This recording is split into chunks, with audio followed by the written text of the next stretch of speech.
Welcome, everyone, to another exciting session of Tales of Tellos, the Steam Age. I am your humble dungeon master, DM Order, and I'm joined by these awesome individuals who are the heroes of the campaign, also known as the Crimson Peacekeepers. They've been able to travel throughout right now, three governorates, and have solved many, or have accomplished many quests, slain many monsters, and right now, this session, we're doing a little bit of fun role playing. So it's the beginning of a new arc that was last session, but still in the beginning phases of it. So if you're brand new joining us, great, welcome. This is a great time to join in and see kind of like some of the more intimate like role playing elements of it. If you're a returning viewer, welcome back again. We're always happy to have people watching our videos for it. And if you're ever curious about any of the previous episodes, feel free to check out our YouTube channel, Castles and Calamities. All of our episodes are uploaded there from this campaign, as well as our sister campaign that's hosted by DM Chaos.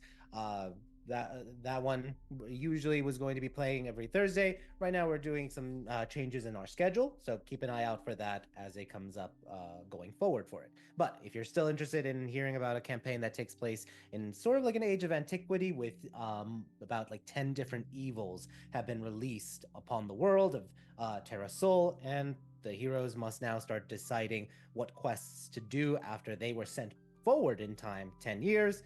Check it out. It's a fun campaign in many regards for it.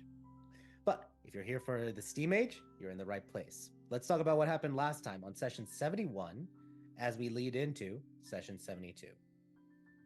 So last time on the Steam Age, the group woke up on the 6th of Harvest. They were able to have the morning to themselves. Some of them exercised, some of them stayed in their room, some of them were being very social, eating and discussing things. And eventually, though, the group reconvened to speak with Revenos and Dion. Speaking to the two slivers, one of grace and one of travel, they found out different solutions that were going to be used in order to address the anti-16 threat going forward. The traveler explained that there were essentially three.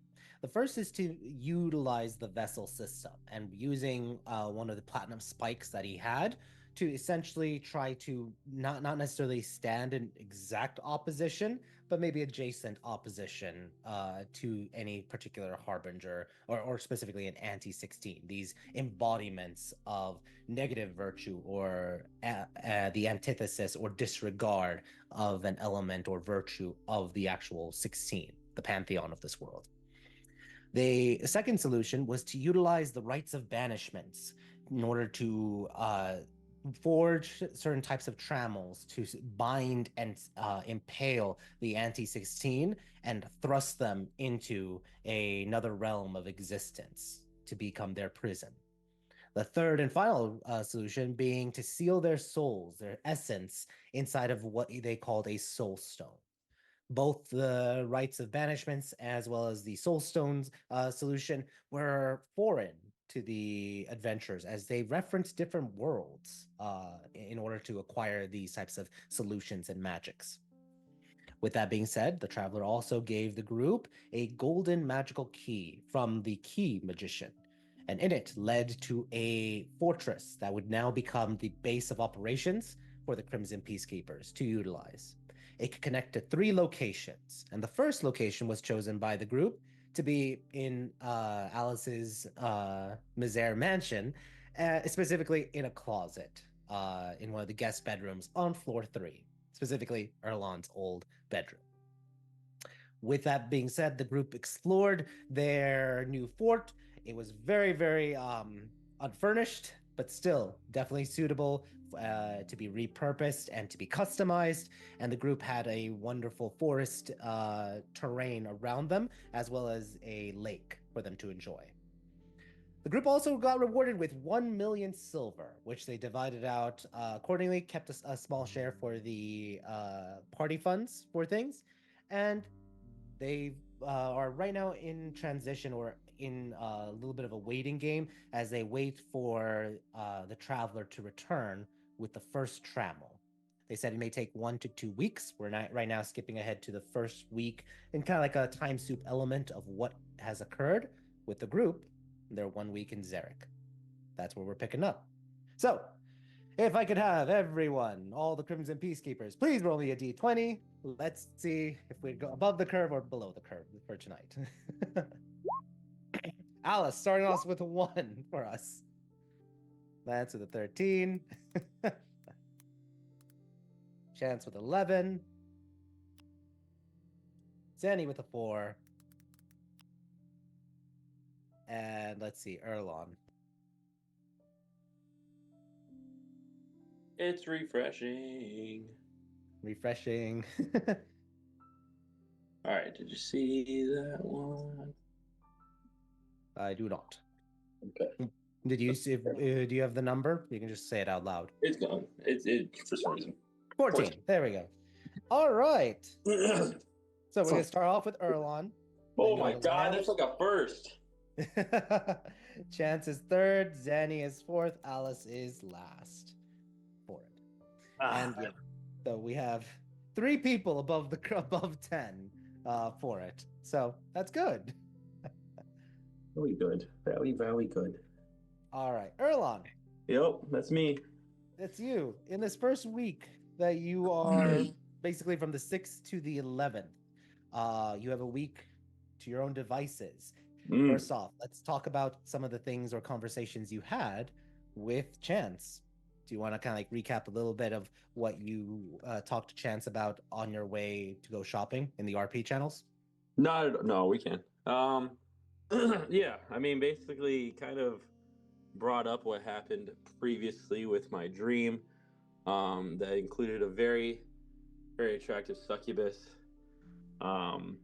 and possibilities of siding with her or trying to strike up a deal with her, which I have yet to know exactly what it entails, but kind of wanted some answers if that's the right path to go by.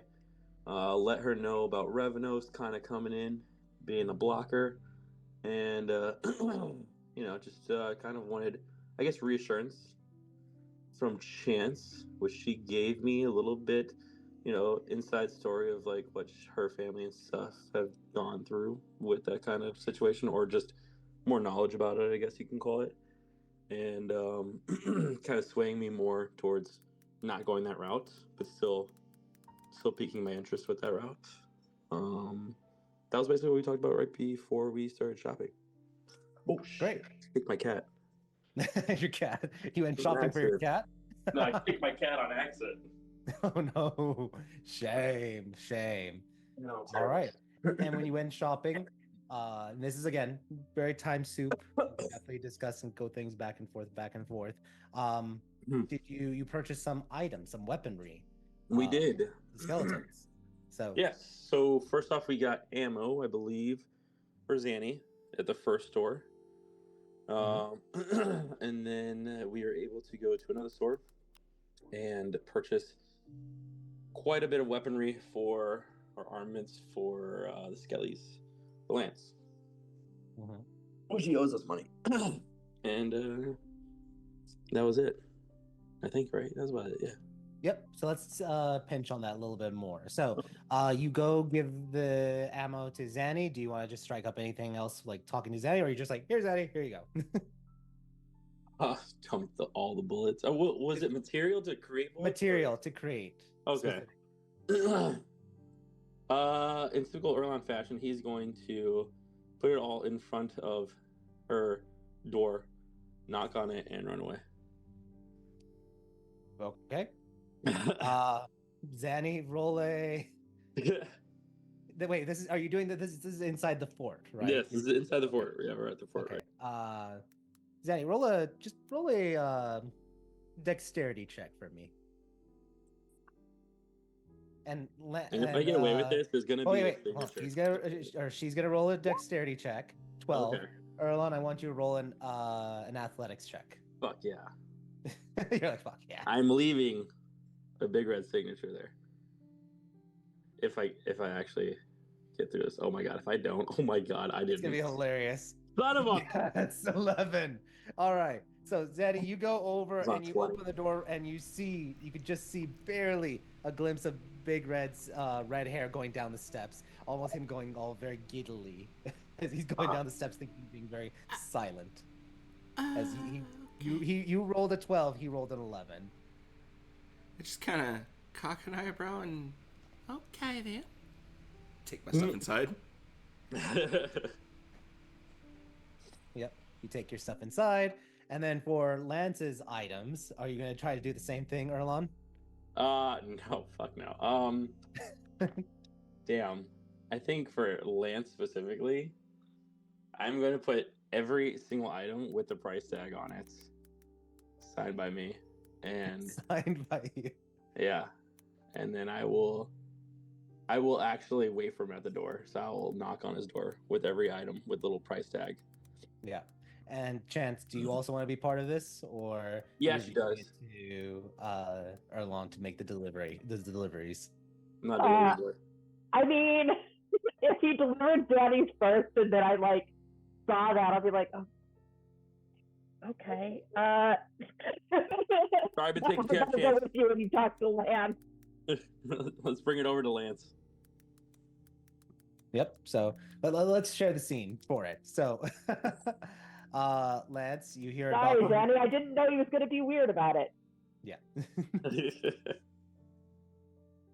Lance, you hear a knock on your door. You go over and you see the two of them. Let me ask Lance, how are would you have decorated your room already? Or Oh my god. very plain and simple for In all Lance? black.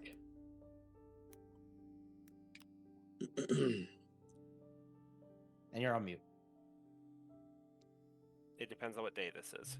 This is the next day after the fort. Lance would probably not have started decorating his room. They would just see he literally slept on his bedroll last night. Gotcha. All right. You open the door. They see it kind of like it's not furnished or anything yet, but you see there's a armful of supplies or things that Erlon and Chance have. I will say he's probably working and has a bunch of papers out, especially if he was able to find a fabricate spell. Yeah, which we'll get to in a moment. Yeah. But yeah, it's all time soup right now. Yeah, because if he finds that, then that's what he's working on, because he's trying to transcribe it, because that'll take half a day. Yep. So let's assume for now temporarily that you were working on spells. Yeah. But so you just see he's literally got his bedroll set up and then papers and books on the floor. That's all that's in his room. And the skeleton's just kind of standing around awkwardly. Yep. And then you see the two of them have a bundle of supplies. Hello. I see you two went shopping. Oh, yeah, we did. It was glorious. Awesome. Mm-hmm. Oh, good. You've learned to like shopping. No. That's what we call sarcasm, Chance. It was great with you. The shopping part was the least fun part of it all. Now you've been shopping for weapons. We bought your weapons, Lem. I mean, yeah, we did get you weapons. Oh, you're scared of these weapons because you probably can't handle these weapons that we got. But yeah, we got weapons for you. We got a little something for everybody, except for the new guy. Sorry, new guy. You just see the skeleton of the giant goblin, just like without the lips or anything, just he's probably holding the great club that Lance took from this guy's body to begin with. just it always looks like he's upset because of the way his jaw is situated. Right. Do you want an inventory? Do you want to just pass? Do you want to decide how things go? I mean, I just made sort of a guess based on everybody. No, I'm interested to see what you guys did. Go ahead. All right. Well, you got it. We got a discount on ranged weapons. Yeah, we did. So we got Nima a fancy long. I know she already has a magic sword, so now she has a magic sword and a magic longbow. Longbow, yeah. Awesome. Zara's just got a magic short sword +1. I thought I we had don't know. swords. Can she double hand things? Is she learning how to double hand things? That's something we're going to work on. Uh, Ike, I know he's been having problems, but I know he likes to shoot things. So we got him a +1 short bow. I was going to get him a wand of magic missiles, but they weren't at any of the stores that we went to. So you might want to think of, if you can't get him to cast magic, maybe you can let him feel like he's casting magic. That's a good idea. I should give him mine. Sorry, new guy. I want to see you in action before I didn't want to commit to anything. You seem like a fist guy. I don't know. Gordy's angry. He's a stabber. So we got him a +1 short sword. And then Lawrence is a dwarf, and I always think of like dwarves with axes. So Okay. I got him. You're not a dwarf? Yeah, but I'm still You didn't short. say only dwarves. Yeah, but dwarves are short, are they not? They're taller than you. Actually, I'm taller than them. Would you rather be mistaken for a dwarf or a short human? Well, right now, apparently, I'm human. Anyways. Does no one know about that? That was not yet unpacked. Oh, it wasn't unpacked yet. Carry on. No one noticed it. No, they all heard it. Yeah, that's what I But thought. you haven't unpacked that yet. No, not yet. So how you feeling about that, I guess? No, continue on with the swords. Right, anyways, hand axe for Lawrence. And then also, because of the whole axe thing, I thought that maybe, in the way that some of them are learning new things, maybe Lawrence could learn how to do a great axe. So we got him a regular one for now, but like if he gets good at it, maybe him and Erlan can like start an armory and like trade or something. That's a great idea. Also, maybe the big guy too. He might be a great axe guy too. I don't know. Also a good idea. I was going to look for somebody to train them in some of the skeletons and other techniques, but if Erlon needs sparring partners, then Lawrence and Xano can probably train with him.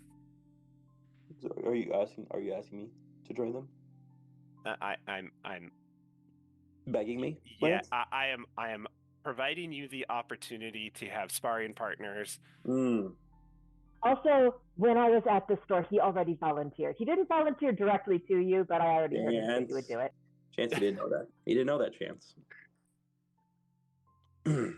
I accept your proposition, Lance.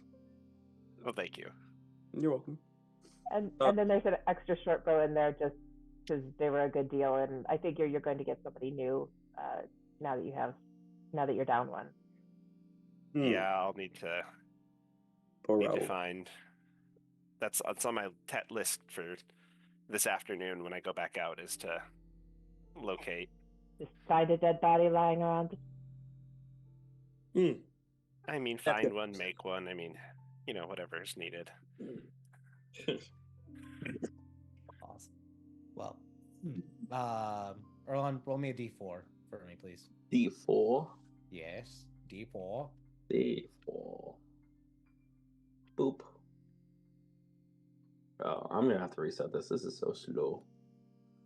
I think it did an update because mine was doing updates. A 4. Okay. Thank you for that. What was that? A 4. You don't know.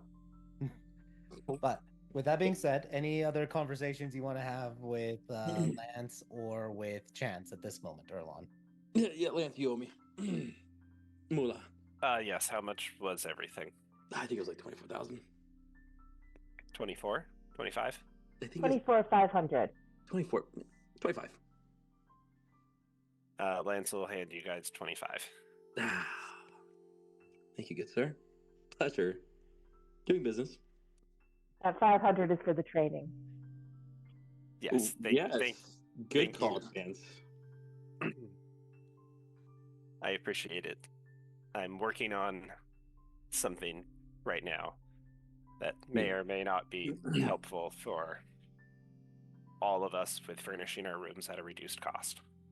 I thought you were gonna say that we were all gonna fly again. I I mean, mean, we can do that. Did you hear about my other new spells, Erlon? I did hear about your other spells, and I also don't want anything to be used on me. At least right now. I wasn't going to use either one of those on you, but Yeah, they don't seem like they'd be fun at all. you know the Bernie one? Like, can you imagine if we're fighting like some giant thing and then we kill it with magic burniness and then we just have the skeleton of it? Like, we could have done that with the hippo. Yeah, that sounds like a blast. As long as you help me kill things. We could do it to a dragon. Oh, okay. So we're sorry, gonna what are you fight doing to a dragon? Yeah, that Yeah, spark yeah, immediately. started to walk away. Like, elaborate. Lance just had the thought of how can I get a dragon skeleton, and then he's like, wait, Bernie dragon skeleton. Awesome. All right. If Oh. nothing else, Erlon, are you doing any other like big shopping expenses? For any like other purchases or anything? Not as of right now. I know I I spoke to Raz. Wait, what was his name? I know it starts with an R. Rolar. Yeah, okay. Rolar about possibly enchanting one of my axes to have not water, ice and fire enchantment. But as of right now, I'm going to possibly, now that we have, the ability to go to different places, I might check with other areas what we can do first and then get back with him about that. Okay. As of right Great. now, nothing else. All right. Roll me a. Yeah, let's do another D4, please. Oh gosh, mystery D4s again. How do I make it there? Oh, it's another 4. Okay. Wow. Double 4s. Oh my god, what'd that get me? Answers? All right. So. You're rolling to see how many people are trying to hunt your head right now. All right. Let me just finish this.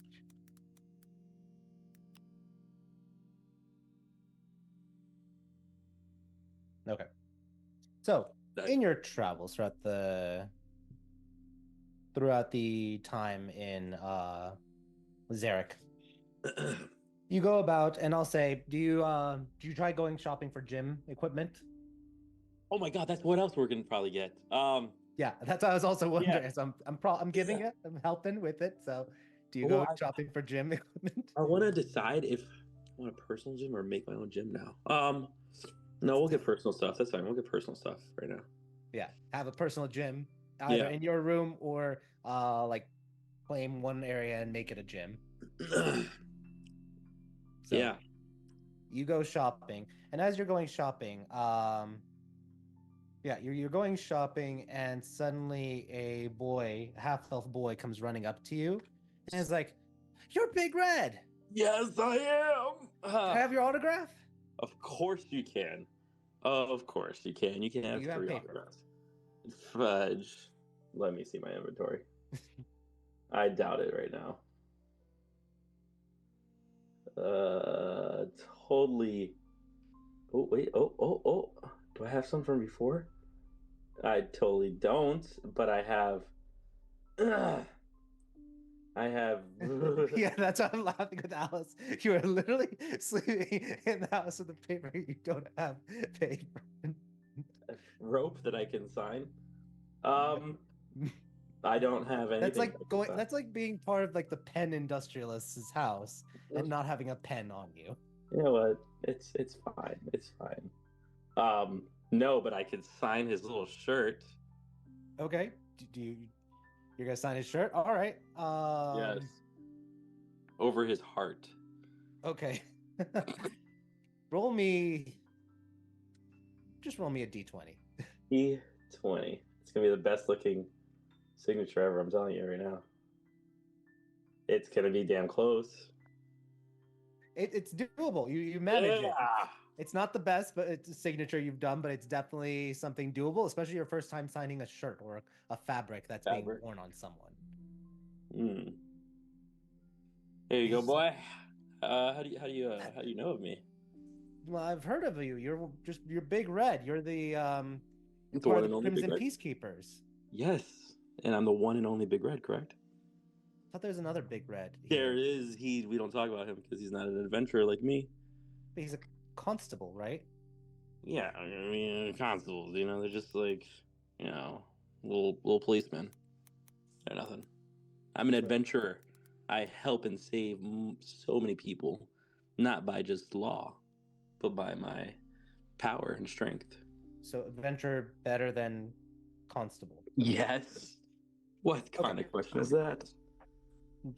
I didn't know. Sorry, I just No, nothing against you. Just want to make sure you understand, Adventurers is high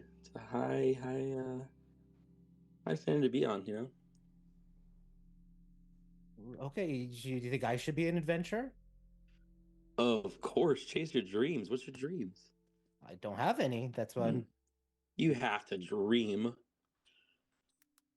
okay. Where can you go to school to become an adventurer? I wouldn't say too much of schooling, but you can go to a guild, maybe spar a little bit.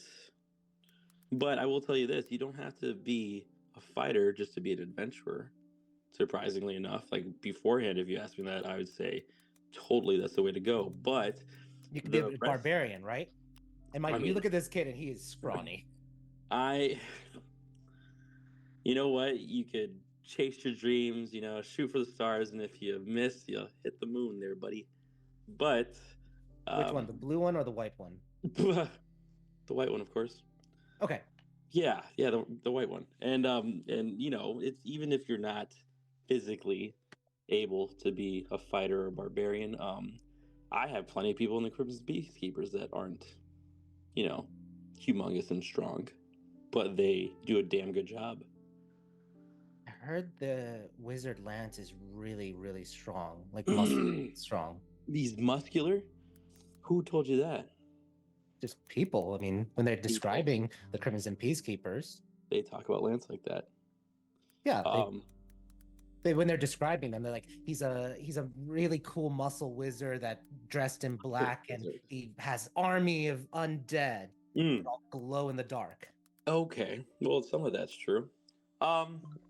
Yeah, he is pretty damn powerful, and if you wanted to be an adventurer like that, I mean, he knows of many people that went through schooling for that. So, I mean, yeah, you could pick the books or you can pick the weights, Gotcha. That's what you want to do.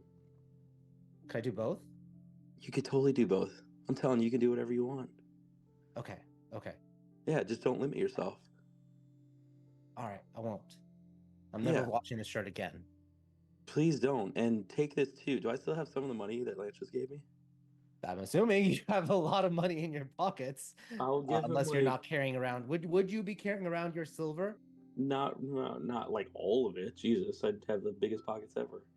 Yeah, I'm just asking. So, no, like I usually have like maybe like 500 or something on hand or something. I don't know. Where does Erlon keep his silver? Is it in his new room or does he keep it in a bank? Where is he keeping his money? No, in my room. No, I don't think there's banks or anything. Everyone's like, no banks. No, but I'll give him a couple hundred silver. Oh wow. Okay, yeah. You're amazing. Wow. Well, that's I don't want you to be limited. Like I was pretty limited. So how much exactly are you giving him? I'll give him 200 silver. 200 silver. Okay. So what a person makes normally in like a month's wages or half a month's wages, you're just giving this kid. So great. I mean, I want him to have it. No, I know. I'm just like framing the mind. Remember? Yeah. So I'll give him money, and I just like literally tell him that it's like I don't want you to limit yourself. If you want to go get books with that money, or you want to get weights, go right ahead. But just go chase your dreams. I will. Awesome. Know about Haroon the Great. Haroon the Great. And you know what? You remember my name, I will remember you, Haroon. Big Red. Yeah. Maybe one day we'll adventure together. Maybe that would be an awesome day. Eventually, you say your farewells. Some other kids do come up and ask for autographs as well, and you're just signing their clothing at that point. Roll me a d20. Yeah.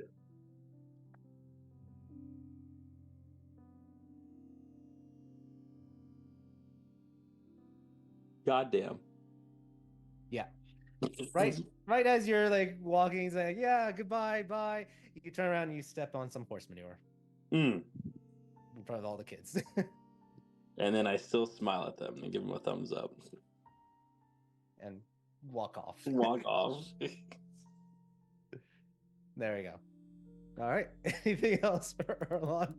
No, I'm just shaking my fucking foot off. You're just like, God damn it, in front of God everyone. damn it. Real smooth. Yeah. Okay, awesome. Anything else you want to do for your RP? No, I'll head back to the store then. Okay. And you do buy some gym equipment. I'll say for mark off for a good quality gym equipment with everything. The basics, mark off 10,000 silver. 10,000 silver. And then how that much will include weights, a Mhm. rowing machine, and a few other like bars that you can kind of like do like pull-ups with. So a good set of weights as well. And it was 2,000 from Zanny too, correct? From before, from our RP. I believe so. Zanny, was it 2,000? Oh, from the oh shoot, from before. It was with yes. Chance and I. Yes. And we got the. Was it Okay. 2,000 or 200? No, 2,000. Yeah. Okay. So 12,000 total.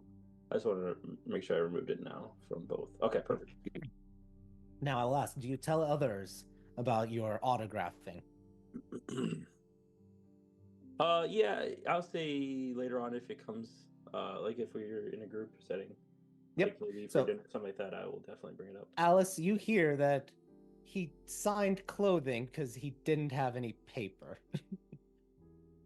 Does Yep. Alice have a reaction?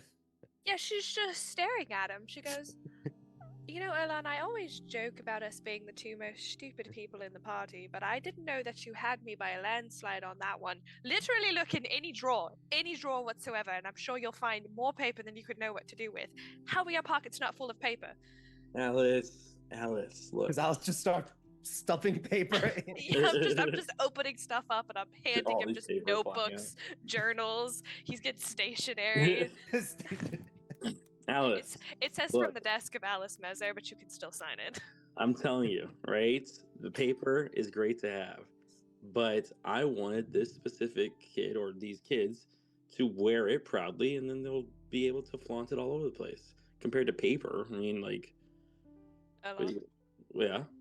when we get back to Timoshk, you know what you should do? If you're going to go hand out money, you should sign the Yuda.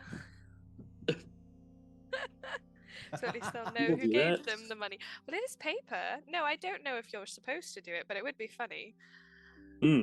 Maybe. Oh my god, if I could get my face on some Yuta, that would be cool too. Like goals. Hashtag All right. goals. I'm gonna print out all big red money. All that big red money. It's worthless, but it looks cool. Awesome. All right. Let's go to the next person in line, which is Lance. Lance. Did you want to Yes. first what conversations do you want to like just mention that you had with Zanny during the RP? We went on an adventure to go get Lance armor, which I need to put on my character sheet. We ran into some weird transmutation wizard, who seemed like an interesting fellow. It was like a young boy version of Zanny, because he also was a gnome with purple hair. And then we went to look at getting electricity put into the building. Yep. You met Theo Elderberry, part of Elderberry Works, and would you have told the group about your interactions. I think And we would Zanny, you have, can yeah. be part of the scene as well for it. Yeah, I think that was the plan. Yeah, because the plan was definitely to check in with everybody about if everybody was okay doing this before I pull the trigger on scheduling it. Yep. Alice, roll me a history check, please. Oh, of course. That's this button. It's rolling more than once. It's the 9. I don't know. It's freaking out. Hold on. Yeah, I'm like, okay. Reroll it one more time. What? No, the 9 is okay, isn't it? Okay. I mean, I'll reroll it one more time if you would. There you go. Oh, 14. Oh, it only rolled one time 14. that time. Okay. Yeah. I'm gonna send you a quick message. Oh. That guy's a crook. Oh, please no. I hope not. I already paid for a stove and a fridge in my apartment, so we better be getting some electricity. And a phone. Did you say phone? We need a phone. I'm not entirely sure we can get a phone to work here because it has to run on some wires. You do know that part of the appraisal would be like you wanted any wiring. They can do that. The main issue is like setting up a generator on that side. That's the first and foremost thing. Well, but I'm thinking specifically with telephone wires. Those would have to, a wire would still have to come out of the fort into somewhere else to get the phone call out of the fort into the real world. Yeah, and it wouldn't be connected unless we were connected, and the only place we're connected that has telephone wires is to Alice's house, which already has a telephone, so we might as well just step out. It'd just be into Alice's the room that has the telephone. Just drag Alice's telephone into the portal. Or just step outside into that room. No, I'm going to take a private call. I'm going to go and step aside the entire fort for privacy. Okay. One sec. I don't think we should work with Theo Elderberry. There you go.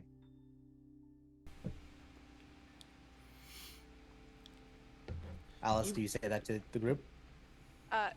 Yes. Actually, I feel like Alice would be a Thomas Edison stan, let's be real. She'd go watch the elephant get electrocuted. It's up to you. Yeah. What would Alice say to the group hearing that? Or about Theo Elderberry or having one of his engineers do an appraisal? I would tread lightly with him. He's currently under a bit of heat. Let's say he's very aggressive. He's got some lawsuits going against him, and I say that as a woman whose husband is currently on the wrong end of the law. But there are alternatives, like there's Hessler Electric. Yeah, I had originally thought them. I went that way and I talked to him first because I'd heard a couple of things about him being, kind of litigious. But, I heard he was from the rear. I didn't know how much of that he invented and how much of that he did in fact just probably take from somebody else, because that place was huge, and I don't think that man's capable. He's smart. I don't think he's capable of inventing all of that. No, I'm inclined to agree with you on that one. So by reputation, Allison, you could tell the group this. He is a smart, and he did start off a bit of as an inventor, but then he got other inventors, and they signed up contracts of non-compete and giving him rights to their patents. And that's how he then started monopolizing and growing exponentially. Oh, he's slimy. And he doesn't have lawsuits against him. He has lawsuits against others. Sorry, for patent I can't infringement. read. I'm illiterate. You've got to whisper these secrets to me. But yeah, you can relay that. Again, he is a smart, and he has a lot of backing and a lot of things that he can do all in one packages. But he Still does have a slimy. reputation. Well, this is kind of, this is why I wanted to bring it to y'all first, because every last one of y'all is from up here, and especially you, Alice, you're from literally here, so I figured you know the people. I mean, if you think he's kind of sketchy, I can just go take a look, talk to the Hester people and see what they have to say. I mean, it's just about weighing your options. It's better to look at everything versus picking one right off the bat. Especially if we're letting them into our very super secret fort. I kind of Yeah. don't want somebody who sells secrets or steals secrets or I whatever. was, I was, honestly, he seems pretty litigious about keeping his secrets. Yeah, but it also seems like he might want our secrets. That's also true. He might want to devise something and then patent it and then take it. I should talk to Hessler. The more that I'm Yes, talking out loud, the more I think I should go talk to Hessler. All right.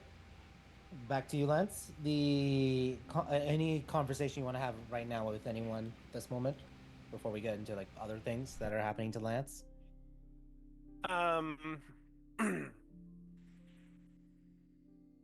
Where's my list?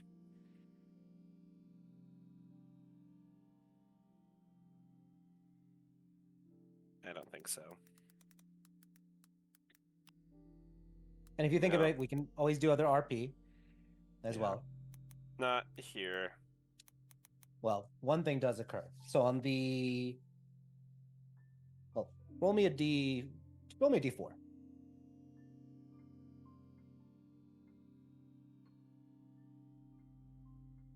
Okay.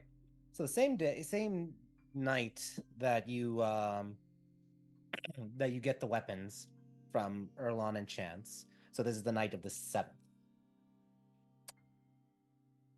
You animate the undead once more, right? Because you have to cast that spell every night in order Right. to get them to last another 24 hours.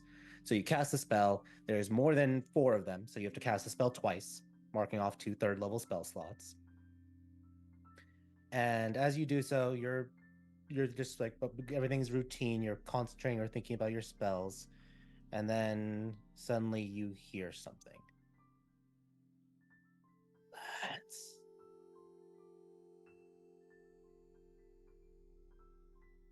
What is your reaction? Does it sound like it's coming from one of the skeletons? You turn around and you see Nima just like rubbing her skeletal throat. Oh, you can talk now?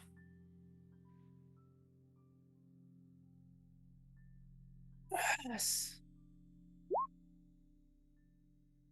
Fascinating. Hold on. You get to say only one word, and it's painful. Don't strain yourself. Hold on. Be right back. Don't move. Lance just throws open the door, runs 2 doors over, and starts pounding on Zanny's door. Yeah, I'm coming. Give up.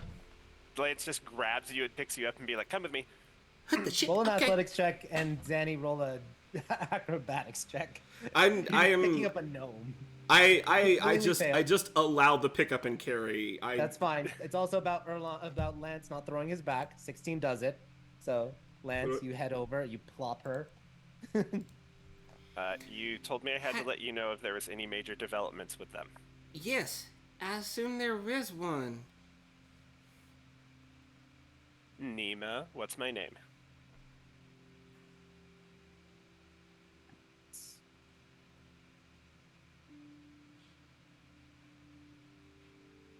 She can talk.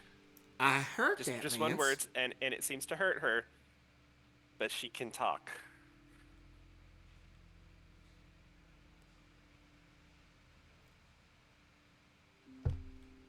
Hold on. Zanny's just like, turn around, walk back to my room, grab one of the bottles of alcohol that has been sitting in my bag of holding this entire time, and come out, pour it into the tankard.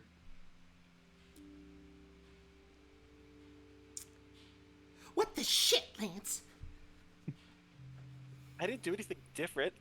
She started talking. I just Okay. redid the spell like I normally do every night. Well, We're just tuning everybody up for the night. good job, Nima, first of all. Proud of you. That's good. Damn, you're something else, kid. You really are, Lance.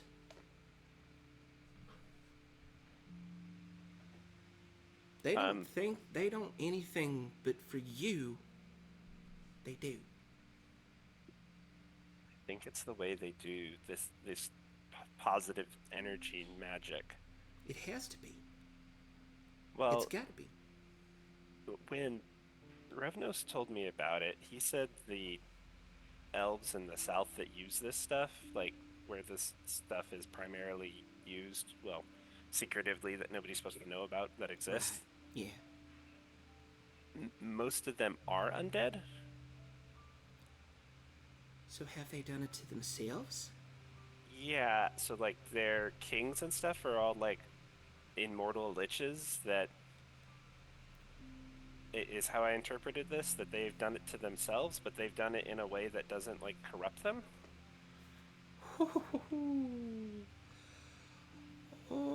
So not only do elves, live forever anyways, but they figured out a way to make themselves live even longer without being corrupted by dark magic. Danny, roll a history check. What?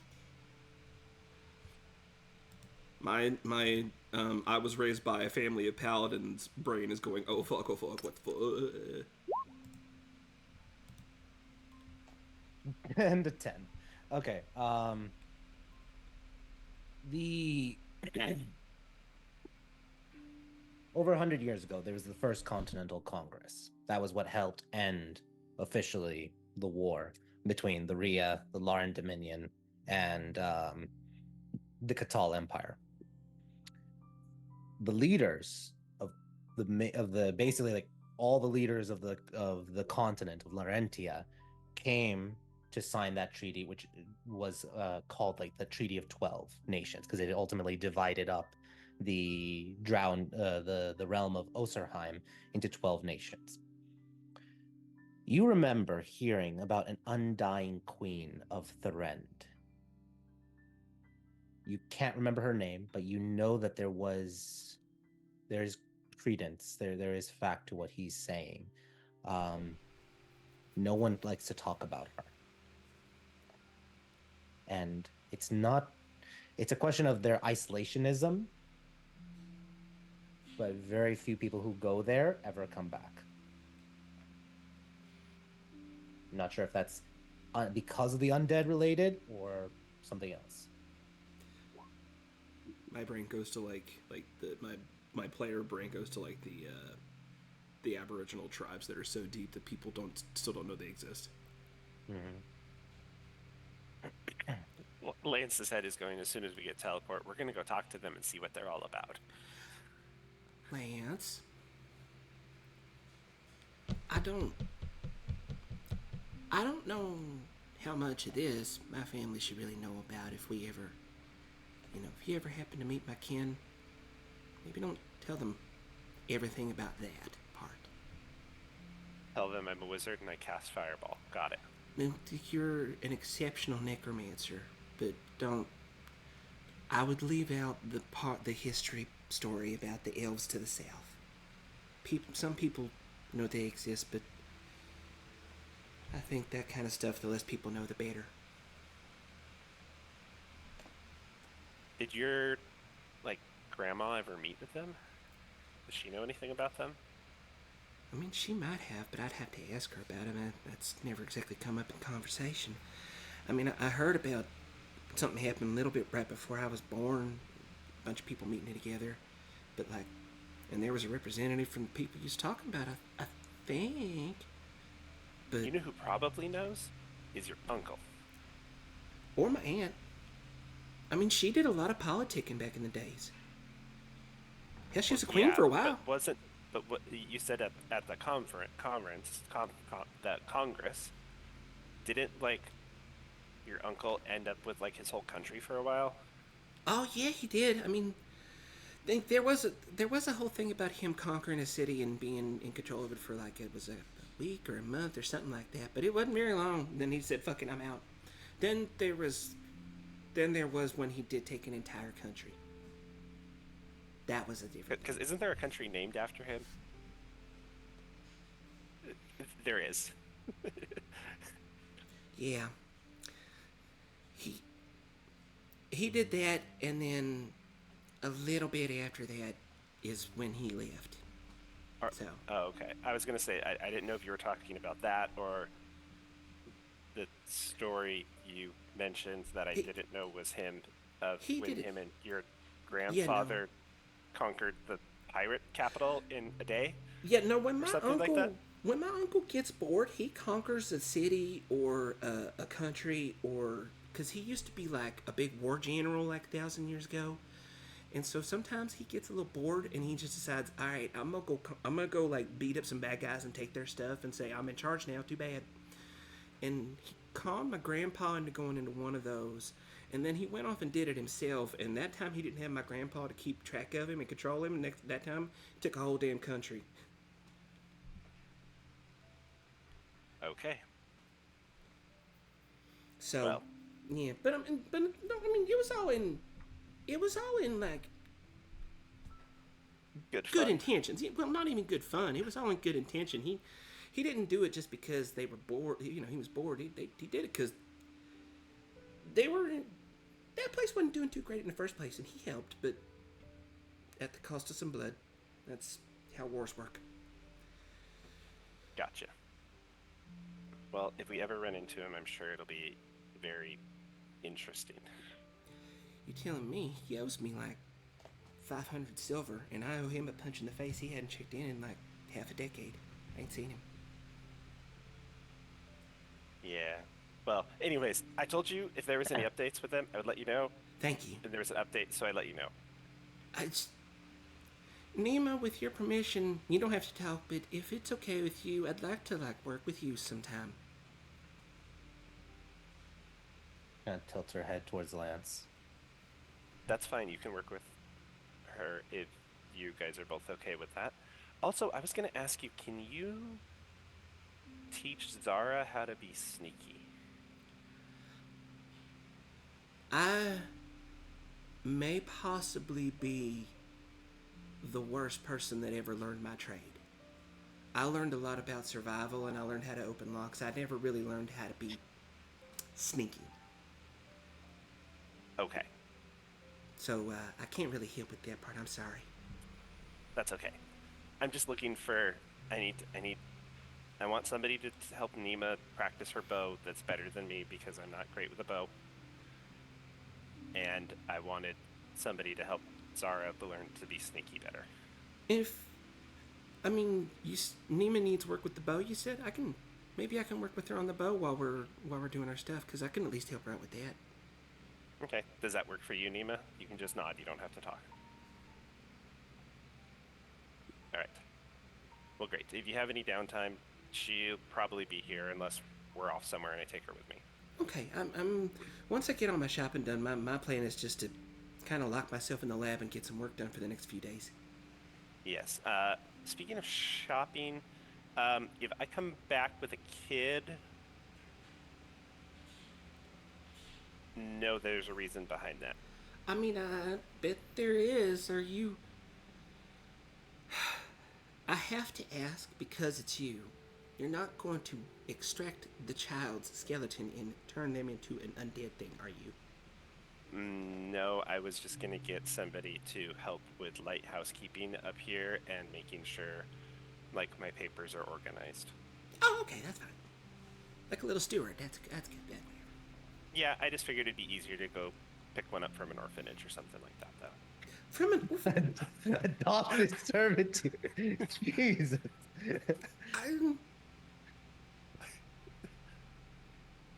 Well, maybe source that somewhere else and not just...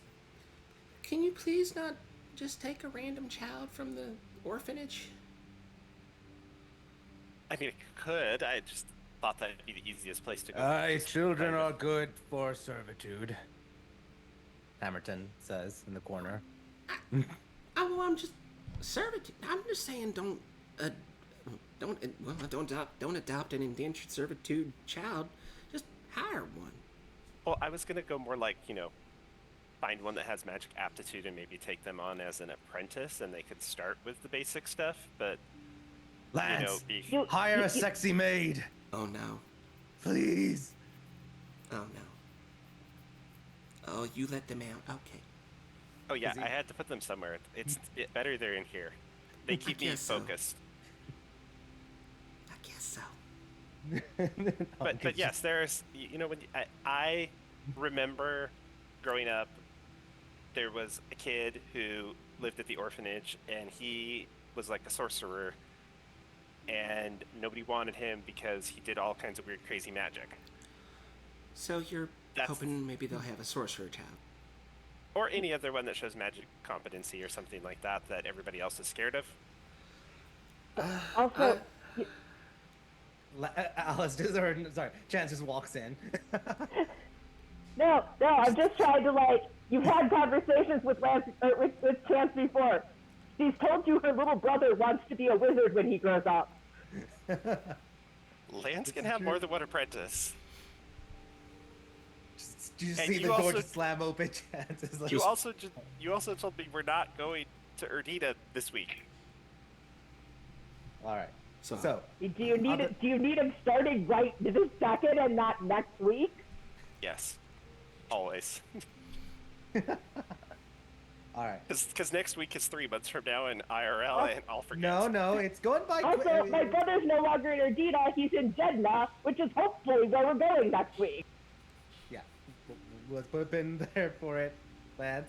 You celebrate the milestone for Nima. You also go and you start searching for the fabricate scroll, correct? Yes. So roll me a d20. Okay. First day, you are not able to find it. The DC is going to get a little higher each day until it's basically like you can't find it. Roll one more d20. This is going to be for the next 3 days, and then you're going to have one last chance. Okay. On the third day, you're able to find it, searching throughout the city for it. And that's where it's being sold for the standard price of 25,000 silver. Okay, Lance will buy that. Okay, mark off the 25,000 silver. That's on the third day. So just for not when you were with talking with Chance and Erlon, but if afterwards for it. Yep. Okay, then when they first came in, he was going through the book. Yeah. That he had and you do, to see what other spells he can decide if he wants to do anything. And he would also give Chance that book too and see if there's any of the first level ones she wants. Yeah. So to reiterate, I'm going to read it out loud, the spells that you acquired. First, I'm going to do the first level spells just in case Chance also wants to copy it. But you can also potentially copy at least one of them, Lance. First level spells was Mage Armor, Magic Missile, and Unseen Servant. Level 2 spells include Cloud of Daggers, Misty Step, and Web. Level 3 spells, Fireball and Stinking Cloud. Level 4, Avard's Black Tentacles and Stone Skin.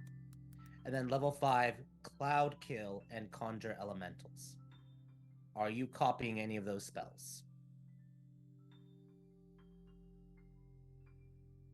Not yet. He just wanted to organize them so he knew what they were. He's not going to do that right now because I need to figure out how much money I have left. Fair. Chance, are you going to copy any of those spells, the level 1 spells? I mean, she has 2 out of 3 of them, and she has. I mean, eventually she might copy the third one, but she's got other things. Okay, fair enough. But let's. Any other purchases you want to do right now, then, Lance? No, Lance is just sleeping on his bedroll in the room. I did have on there 2 quick sendings, one to Uncle Adnan, the day we get back, and one to the Dawn Callers to let them know that I'm alive still. Okay. Adnan is happy that you're alive, and he's like, All right, when you're ready, come back. And the Dawn Callers they're covering for you, but they're definitely feeling a little bit more scrutiny when it comes to their travels. So, Gotcha. one thing to note though, you do travel eventually to meet with Dewdrop, as you did request information from her. Now, let me just confirm one quick thing. I did. Yes, you did. So 1 second. I just want to confirm the price to see if you paid ahead of time or if you are going to pay right here, right now.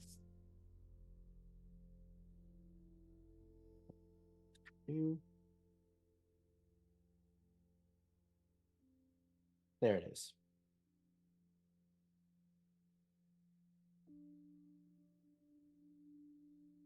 Okay, I did write here for I believe you're going to be giving up, just like how Alice did, the gloves for swimming and climbing. In exchange, you're going to find out more about vampires. Okay. Do you wish to move forward with it? Yeah. All right. So mark off that magic item. You no longer have it as you give it to Dewdrop. I think I gave it to her ahead of time because I don't have it on my inventory anymore. Gotcha. And then Dewdrop does tell you, like, okay, so apparently there were vampires here in Zarek. And there might be one or two more, but Paragons are hunting them down because they're apparently baddies. There's a rumor going around that there's a vampire in Jedna that fled from here in Zarek over there. Time-wise, I think it was about 3-4 months ago when that happened. That would be like the only other knowledge we have about the vampires for it in the city. So if you're looking for vampires, Paragon's going to beat you to it here in this city. Maybe you might want to start looking in Jedna for that runaway. Do you know if the Paragons captured any of them to use as hostages for like interrogation purposes? No, the ones that they found were like, feeding on people, cutting people's throats. They did interrogate them, but eventually they just, right in their heart. Gotcha. Maybe I should talk to the... Okay. Thank you. Yep. You want me to do any other information gathering for you?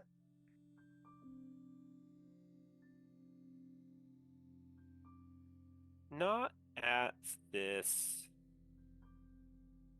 time, but if you hear anything that sounds out of place about any of us, let me know and I'll pay you for that information. You gotta be a little bit more specific for me, buddy.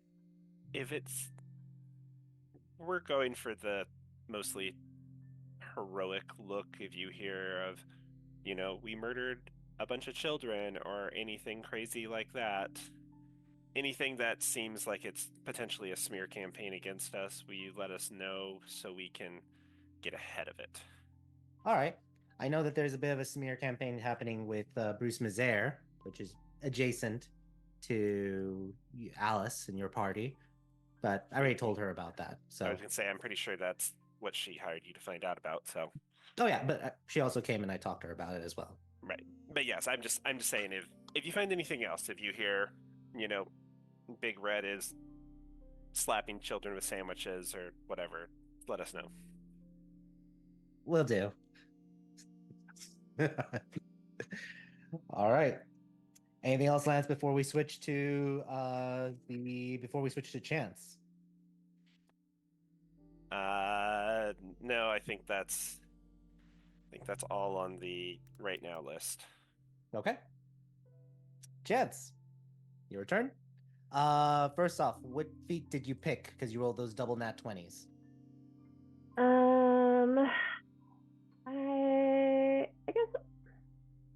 I guess I will go with observant. Observant it is. Add that to your character sheet. You wake up the next day after you're shopping with Erlon, and you feel much more observant of everything that's happening around you. I see So- everything and I remember everything. Yep. Awesome.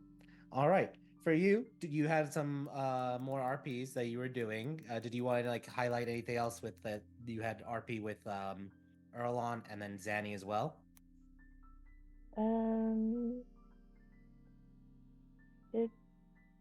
Yeah, we kind of went over Erland. Is there anything we covered, Zanny, that has outward implication? We mostly just checked in with each other. Yeah. It was mostly just kind of a check-in, like how are you doing with all this stuff? Yeah.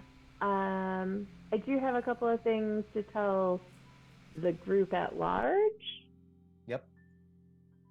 And great. Let's go to that scene then. So one day, any day, after your conversations with the mirror, what do you say to the group? All right. I have business for us to work on for the next week or two, well, until we are ready to leave. Also, in terms of business, we've been summoned by, I'm fairly sure, Arif Soledad on the 12th at noon for a meeting with the Crimson Peacekeepers. So that's the first order of business. So everybody put that on your schedule, be available The 12th of this month or next month? this month. So So tomorrow? like in, Well, depending on what day this is. Yeah, this is time soup, but yeah. I'm assuming Sometime this earlier in the week. week, but yeah. I got the letter on the 7th, so she's Yeah. probably telling you on the 7th. There you go. Yes. So if we have questions, if we want to brainstorm questions, things we want to talk to her about, etc., that is, we have a week to do that. The second thing, I checked in with Arif Diab. We kind of dropped the ball on the first half of the first month we were here in getting information, but I did ask what he might be looking at that we could perhaps look into now, again, while we have some downtime. If we want to split off into teams, we can maybe start gathering information. Actually do the job that we had signed up for? Yeah. The first thing he said was he is now the only neutral territory. So when we do leave here, he would request that we go to Jeddah first and speak with him. He's sort of made a decision, which he didn't share what it was, but he would like some outside opinion from people who have been in the regions. So if we are just to put on the notes of when we are deciding where the next place we're going is, his request was that we go to Jeddah. Anyway, the other things that he was looking for, we heard that the Arif Katerina Nakova from Raha, she had been under house arrest and she escaped. He's looking into information. He'd like to look for information on her current whereabouts and status. This is before this was in the paper, so. Yeah, you all have seen like that's probably like the big sensational thing this whole week has been Raha got taken over, the Arif fled. Is she safe? Where is she? Very like almost like Anastasia moment, and then suddenly they found her and she's being brought to the to Zarek. But I am giving you this information before that. And Yeah. also, if we find out after that, that's perhaps something to put onto our list of things to talk with Reese Soledad on. All right, so that was number one. Number two, if possible, find out about the military positioning in the west along the central line and what they're planning to do with Jeddah, where they're positioned, if they are planning on attacking, etc., etc. Like I said, only neutral region, and he would like to know if, it's going to be a hostile takeover or if he still has a choice.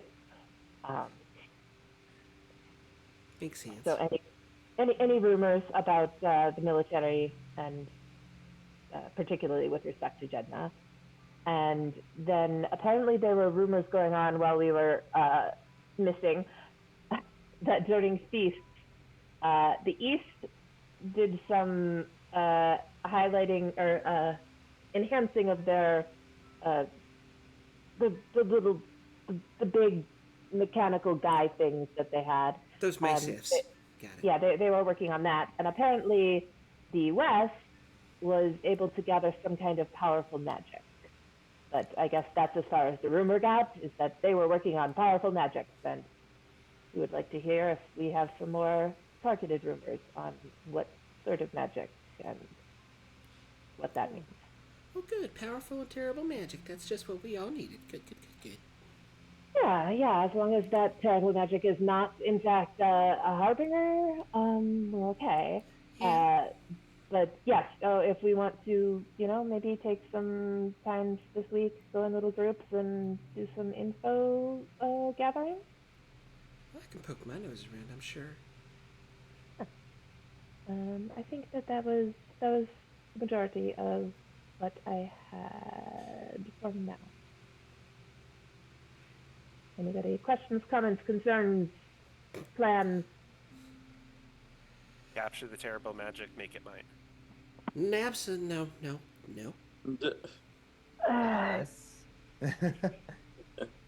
Alice, did you see my comment? Did I see your comment? Oh, I'm on Twitch. Sorry. No. No worries. Oh no, see, it's the 7th. I haven't talked to. I know. This is time soup, though. Would you later on bring up that? Oh! I mean, the second I get home, There you Alice go. is preparing to throw a dinner party. So, when did I speak with dear old Dewdrop? Let me double check. I think the 8th, which would have been the next day. So let me confirm that. Why did we not all go to Dewdrop together? Like, we all Everyone's got their own together. stuff. I got super drunk and super buff. I did not need you guys there to witness that. Yeah, let's just say the 8th. Okay, then the next day. yes, Alice is going around informing everybody that she's sending out invitations to host a dinner party on the 10th. Wait. So, Al, just want to make sure, Alice, your plan is to send out invites in only less than 3 days to the elite for a dinner party. Yeah. That you have not prepared for in advance. Just you're gonna try to do it in 3 days. Okay, 5 days. Just saying. I just feel like I'm gonna say, hey, let's prepare for this in a week, and I'm gonna get 7 different people telling me that we're not gonna be here in a week, so I'm planning accordingly. That's fine. That's fine. If you want to, roll the dice if you want. You can plan soon. People will be like, "Oh, I'm too busy for my schedule. Sorry," or plan ahead. But then the risk of, "Hey, we gotta go." Okay, Alice will plan ahead for a week and inform everybody that come hell or high water, the gods themselves are going to have to take them out of there to miss her dinner party. I plan have accordingly. so many concerns. Who is on the guest list? Oh, Number one. Everyone who's anyone, darling. Then I cannot come. So that's also a good question, Alice. Everyone and anyone, where are you putting them? Because there's like over 100 industrialists and nobles and other prominent individuals. Or how big of a dinner party are you planning? A big one. Zanny Okay. offered to cook. Yeah. Okay. You got a house for over 100 people? Then okay. Well, let's take into account that a week is not enough time for a lot of them. So let's say 10 of them don't come. So we're down to 90. Last minute things. Another 10 don't come. Now we're down to 80. They bring their spouses. Now we're back up again. My closest friends. The top 50 and their spouses. So you're gonna try I'm going to need names. And I want both of Bruce's partners here, and I'm setting Erlon on stink eye duty all night. So let me ask you this: Do you? Hell yeah. Okay. I've never had a dinner party before. Yeah, you can exclude. This is not really a dinner party. This is just more of like a, hey, we're having a party like 1920s Gatsby style, because it's not a sit down. When you're dealing with over 100 people, this is more buffet style. But let me put it this way: do you invite the Jazin family? Well, actually, put a pin on that for a quick second. Let me send a message to 1 second.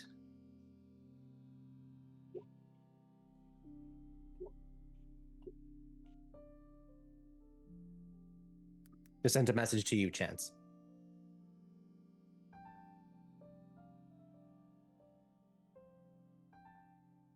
Okay, so Alice, you would remember Chance did mention there's some tension and issues with the Jazin family. Oh, go ahead. Not just that. When we came here, remember the first day we were here, and I was like completely panicking and hiding. I told all of you guys that the reason people cannot see me, not just the Jazines, but the fact that other older people would recognize me because I look just like my mother, except I am red. Yeah. So, which is why she's like, I am either coming in disguise or I cannot come to your party. Mm-hmm. So 2 questions there for you, Alice. Number 1, are you inviting the Jazin family, or would you not invite them? Be selective. I don't even know who they are. They're a prominent family that's very rich and has connections to the government.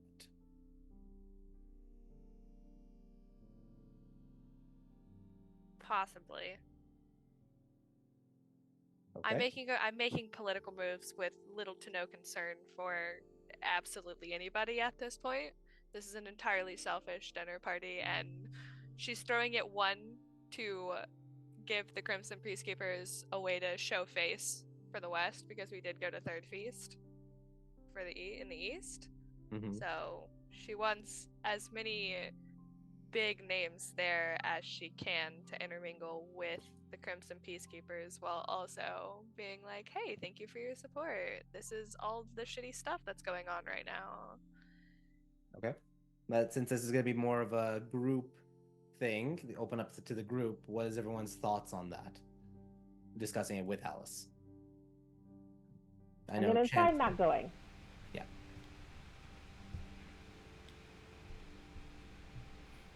Does anyone else have any feedback for Alice throwing a dinner a party? I'm cooking. Okay, I'm cooking. Got it. Lance, any thoughts about this supposed party?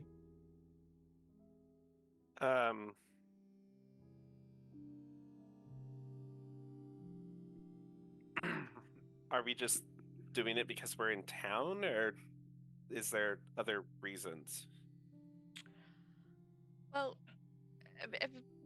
because there are a lot of reasons, namely one most important reason, and it's has a lot to do with the fact that my husband is currently going through what he's going through. But long story short, the people don't like us. The other industrialists are backing us, so instead of sitting in the middle somewhere, might as well show a little face, get the Crimson Peacekeepers out there, and at the same time, I make sure the people who are supporting my husband know that we're grateful for their support.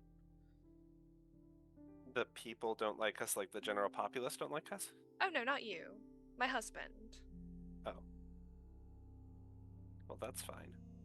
No, it's I mean, it's manageable, but honestly, if we can sort this whole issue out, it won't be a problem anymore, because the people will realize they're being stupid and believing whatever they are told. But might as well start at the top and make a few high friends. But wouldn't the people not liking us either potentially backfire on the other bigwigs? If they're like, oh, they're still associated with the Mazeras, we don't like them either now. Well, there's the whole issue of the insurance fraud goes on. There's a lot of issues with basically Bruce's insurance company is not trying to pay him out, and they were claiming that there's some allegations of insurance fraud. They're delaying the payout, and now Bruce is suing them for breach of contract. Yes, there we go. But Alice, Lance does bring up another point. You could do it the opposite route. Instead of inviting the bigwigs, invite the average person No. no to show good faith and that you are one with the people. Look, we can be one with the people all we want to, but at the same time, we were not one with the people at Third Feast, so why are we suddenly one with the people now? Because you're trying to make an impression on the people, not on the bigwigs. No, because I think if we make a good impression on the bigwigs and we use power and money to properly sort this out the way it should be sorted out, then the common people will come in time when they realize they've been wrong. We're also making sure that the public doesn't think we've picked a side, because we've publicly went and said hi and rubbed elbows with the people in the East, and we're just kind of sitting around in the West, so is there some reason they don't think we're spies?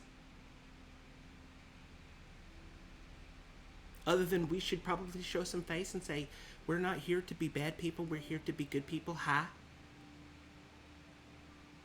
Wait, Zanny, just to confirm, which people are we talking about? The rich or the average? Literally anybody. This city doesn't like us. It doesn't matter who gets invited. It's about changing our public opinion. Also, I just want to throw a party, darling. And why would I not? You know, I've been a bit out of the scene for a few months now, and people are going to start to talk one of these days. I would like to throw a party, if only to throw a party. Well, that's fine. I'm just. I'm not inviting poor people into my house. I've already invited you guys. I'm preemptively warning you. My family's worth more than yours is. That you may get the opposite reaction with the common folk than you think you will with this approach. But turning the industrialists on our side may be useful in the long term, even if it doesn't dissuade public opinion. Zanny's calling. Erlon, what is Erlon's opinion as he hears about this party and they're debating whether the rich or the average person should be invited?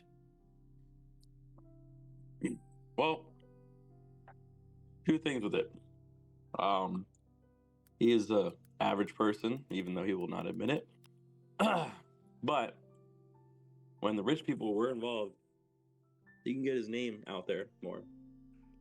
I also like a party, so I'm down for the party. Let's just have a good time. Everybody's looking into it too hard. Yeah, I mean it's about we're not going around saying this is a whole political move and we're doing this and this for this and this. I really just want to have a dinner party. Like, Zanny is a really good cook. Her and Real Nacia can likely make a very good dinner. My family is in town, so it'll be nice for them to get up to, I don't know, something other than being around the house. Take their minds off the fact that they can't really go home right now, and I get to see people that I haven't seen in a while. I mean, This might be a break, from all the stuff we've been doing. and it's not like I don't have ulterior motives. I want to be the chef because I want these very nice, possibly very rich people to be eating my food and then maybe talk to them later about business ventures of restaurants. All right. Are we in agreement that you guys are thinking of or participating or not participating with the dinner party? The dinner party. It's more of a buffet, like I said. No It's chance. just Are you it's a planning on party. doing foregoing it, or are you planning on being in disguise? Well, I assume that these are the kind of people who can see a illusion. Potentially. There's Bruce is not a mage. He would not be able to see through illusions. There's a lot of Like industrialists. detect magic and see Bruce that, is a mage. before he was with you, Alice. Like campaign start, he had no class. He was just Oh, he has all the class. I don't want to hear it. Anyway, so a lot of I'll just put this out there. A lot of the industrialists are normal people. They might have access to magical items, or that's always a possibility. It's very common that they have the ring of mind shielding. Yeah, the problem is the people that are 100 years old. Yeah. The one other thing that I would say that could be a fix, just for you to consider, Chance, would be the spell. What's that spell? Hold on. There's a spell that actually Seeming. blocks. What was that? Seeming. No, not seeming. Hold on. Talk about the transmutation one. Ultra No, self. it's a spell that blocks all divination. Oh. Abjuration. Non-detection. Yeah, just non-detection. Yeah. If you get non-detection, this was something. Isn't. Everyone roll an Arcana check. Just let's start there. That's the number I roll high on. Lance, of all the numbers you roll, is the lowest is the Arcana. Zanny. Okay, it makes sense for Zanny, but let's see. Erlon, jeez. What in the hell? You're like, I know this. So Erlon and everyone except Lance has an aha moment. Like, Yeah. just completely oblivious to this. Zanny, you rolled the highest, so I'm going to let you know first. Your family is well acquainted with Ravenos. One of the things that he used to do a lot was cast Disguise Self, and then cast immediately non-detection. The non-detection prevents any divination magic from seeing through anything, any disguises or anything else. What? Now here's the thing. Non-detection is a 4th level spell, and it does last, I believe, for I think 8 hours. So it's not an end-all be-all, but for moments with like individuals, absolutely. Would an amulet of non-detection suffice? Wait, are you asking me or? I'm asking you as the DM. Would an amulet of gotcha. non-detection suffice? There is no, in canon, no amulet. It's usually just a spell. So unless you want to try to make that magic item. Well, I mean, like the amulet of proof against protection. Yeah, proof there's the against amulet detection. the amulet of non. Oh, that one. Sorry. Yeah, the amulet of proof against detection. Gotcha. There is one, and it was on my shopping list. Got it. Let me just double check that. Amulet of proof against detection and location. You're hidden from divination magic. Now it doesn't want to load the full thing. Okay. You're hidden from divination magic. You can't be targeted by such magic or perceived through magical scrying sensors. Yeah. Wear that and no divination magic can target you. DM, this is a little out of order, but I am in the middle of procuring one from Fletcher Co. It's on my shopping list. Okay. So could Zanny just reach into her back and pull it out and be like, "Would this work?" Sure. You could just be like, you could just put the spell on you, and then this makes it so like they can't know. You'd have to attune to it, but I just picked it up like the other day. Yeah, I suppose. It still doesn't help you're trying to. I still won't be part of the Crimson Peacekeepers, though. Because I will look like someone else. Yeah, we could introduce you as her scribe. Well, that's silly. Actually, Well, most that's not that people silly. just get you and Red mixed up anyways, so you could kind of look like whoever you wanted, and we can just say, oh, those rumors are wrong.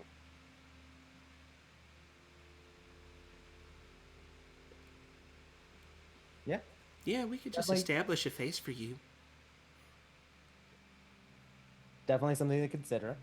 Just for the timing of it all, let's I will say for you, Chance, do drop does have and give you a packet, which I will send you outside of it with some more information on Mr. Sirin for you to peruse before you even meet with Arif Soledad. Okay, good. What was that? Okay, good. Okay, gotcha. Sorry. I think that was the only thing you asked for her. Was there any purchases that Chance wanted to do in the city during that 1 week? I know there was some No. aesthetic questions being asked in your chat with Zanny, right?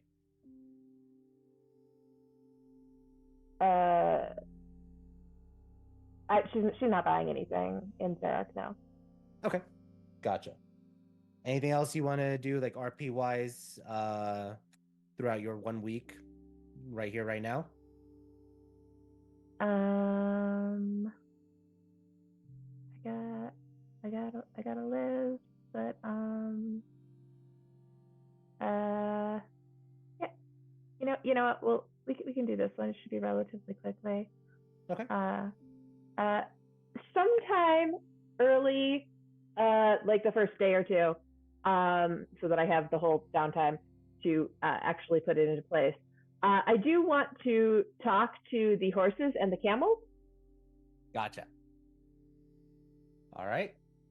You go over to Nebula and Moonchaser, yours, as well as Sandra, Humphrey, and Estella. Who are you talking to first? I'm talking to them as a group. Okay, all of them in a group? Great. Go ahead. How are you guys doing? All good. You guys comfortable here? Yeah, we're very comfortable. Wish we can get out a little bit more. I'm stuck in here for a month. Yeah, we're actually getting close to moving, and we will have a new place for you guys to roam, and you'll have a little bit more freedom. How big is it? Moonchaser asked. Well, you can tell Moonchaser's very like he likes to run, and he's been stuck and cooped up here for like a month. Okay. Well, you could technically run just infinitely. You will loop around the same place, but you can just keep running and never stop. That is amazing. I thought so. How hot is it? Sandra asks. Is there a lot of water? There's a decent amount of water. There's a lake, and the temperature is more comfortable than here. Is it salty or is it fresh water? I'm okay with either one, but I just want to know: is it got a little tang to it? You know. I believe it is fresh water, so that it's drinkable. Wouldn't you rather be able to just go and like drink it rather than be dehydrated from it? Yeah, but I mean, like, I've drank salt water and I turned out fine. I think more people should try it.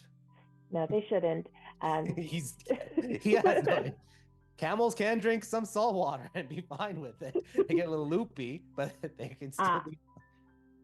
So, we're about to go on bigger adventures, and I wanted to propose something to you guys, and let you think about it.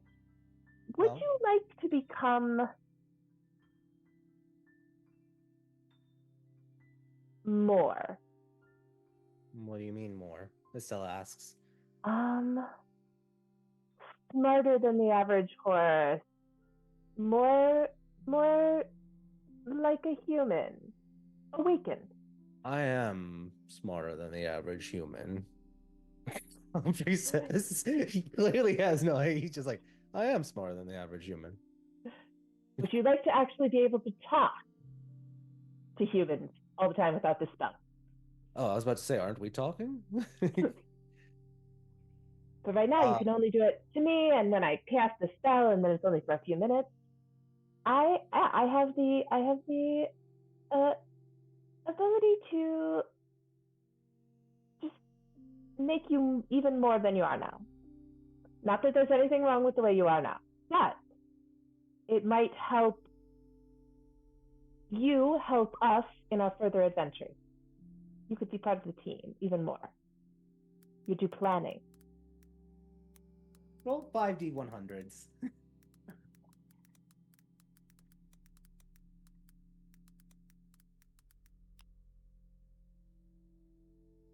Yeah, Nima talking, the animals talking, the skulls talking. You guys just want all the friends menageries. So, oof. Okay, we start off with a 1. So Estella, she's like, I'm gonna pass unless Alice thinks it's a good idea. So Estella's gonna pass on it. I'm gonna roll for those ones that were, none of them are above 50. So I'm gonna roll for it. I'm gonna roll for the others. So Should I use my inspiration? if you wanna, you're gonna use your inspiration to influence them so that they say yes. Yes. You're like, I want to respect your autonomy, but I'm gonna use the die to make you want it. I mean, if you want, you could tell you want to use your inspiration. Re-roll one of those 100s and tell me which one you're doing. No, I don't know. I mean, it's all of them or none of them. I'm not doing one or two of them. Well, and I guess I'll point that out to them is that, like, because it will make you different, I want you to, you are a herd. I want you to go as a herd so that you won't feel alone by being different. Okay. I'm going to roll once. I'm going to roll publicly. And before I do that, I'm going to let everyone know you need a 15 or higher because all of them rolled relatively low. You need a 15 or higher in order for this to be, and no rerolls, no inspiration. This is just one shot. In 3, 2, 1. 6.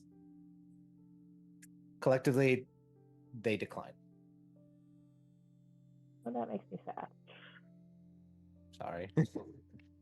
So, like,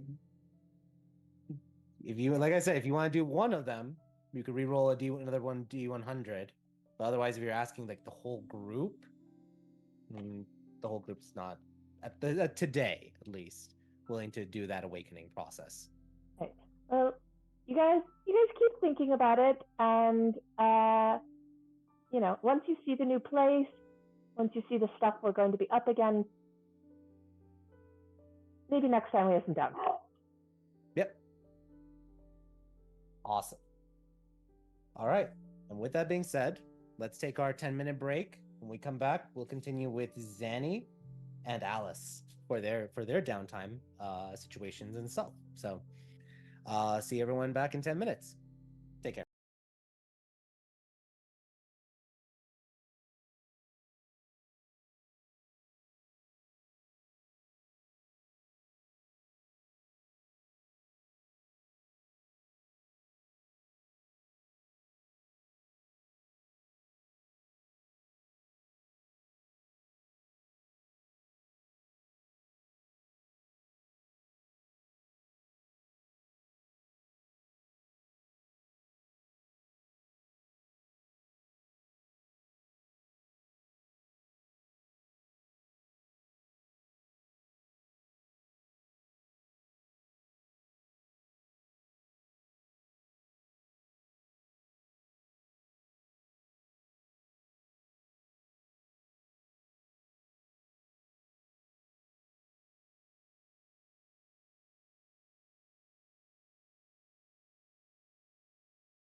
All right, welcome back, folks. We're back from our break. Hopefully, everyone had a good break for it. Let's go right back into the story with the kind of like this time soup-esque element for it, and let's go to Zanny.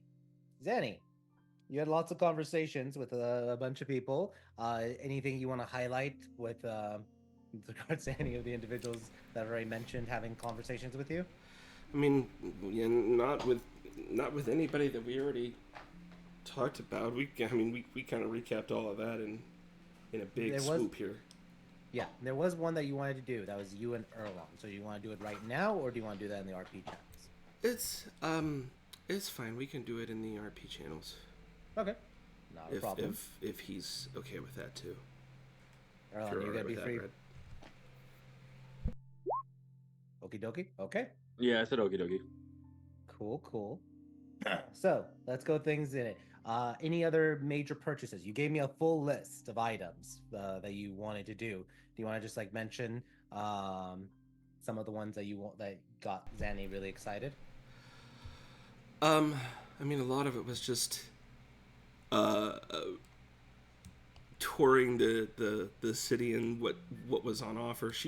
So long story short, Zanny went to a lot of different stores and didn't buy stuff in a lot of them, but it did buy stuff in about half a dozen shops.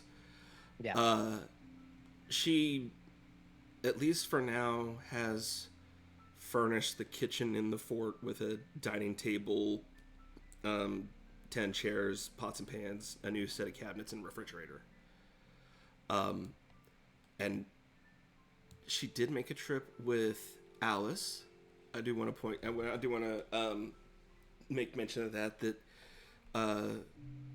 Alice treated Zanny to some much needed spa time, I think, and they had a conversation about some future prospects, both business and in life. Awesome. And then we took a trip over to Sylvie's, and I got half of a wardrobe for both me and my hopefully fledgling daughter. Yeah. If I may really quickly pulling back, what were the two things you said? The dining room, and what else for the fort? Or sorry, the kitchen. Like, what was the two places you furnished? I furnished just the kitchen right now. I haven't actually. Okay. Lance, I wanted to get that done immediately, and then Lance had mentioned something in passing about possibly trying to learn the fabricate spell, so I held off on the rest of my apartment until I heard whether or not he was able to accomplish that. Yep. And and we're doing a time soup thing right now. So he would the last 2 days before you meet the Arif would have heard that he now has the fabricate spell. Excellent. I think the too late, but the long story short is the major things were I finally found a blanket of snuggling. I've been looking for one. Found one at Sylvie's and I picked one up. And then I got some really nice lab supplies. I will say I also did furnish my lab. I haven't furnished my apartment, but I did furnish my lab. Got it. Lab is important. And at one point in time, I took a trip over to Zealous Arms myself and walked out with a brand new shiny shotgun. Which one? Was it the Element Breaker or for the folks at home? For the folks at home, it is the Sunfire 2. Nice. I'll create that. I'm gonna go through your list, just like how I'm gonna go through Alice's list and create those custom magic items. So just FYI, I might be pinging you about the item creation process. Okay. I also picked up an animated fishing pole. I thought that would be nice for survival situations. If we, next time we go out and there's water nearby. Yeah. And I did you need bait though for that, mind you. Yeah, I'll have to get some bait. Oh, don't worry. I can just get Skylar. That'll work fine. Just get Skylar. Yes. Sacrifice the goldfish. No, I would not do that. But I went to Perfect Perfumery and just yes, bags. I bought I did a one of everything and 2 soaps. Nice. So I spent $5,000. 5,000 silver. I spent 5,000 silver worth of perfume. Yep. You all would notice her putting kind of like when people come in with the groceries, you just see her putting a bunch of perfumes inside the fort. Yeah. They're all just sitting in a row on the lab until I get my cabinet. And actually, no, I think for now, because I don't have my own cabinets in my place yet, until they're there, they're in the wood cabinets in the kitchen, just sit there, so they're locked, so they're like behind doors. Yeah, hopefully no one goes in and accidentally. Well, they probably would read it, hopefully, before I they would hope they would read it. Great. Zanny will label the whole row. Do not drink. Do not drink. Awesome. All right. Do you buy or ask Lance to try to make you a big oven? Yeah. Yeah, I can. Alternatively, I will mention you do have an animated, or once was an animated oven back in Timosh. I was gonna ask about that. Lance, did you or did you not give that to your uncle? Was it?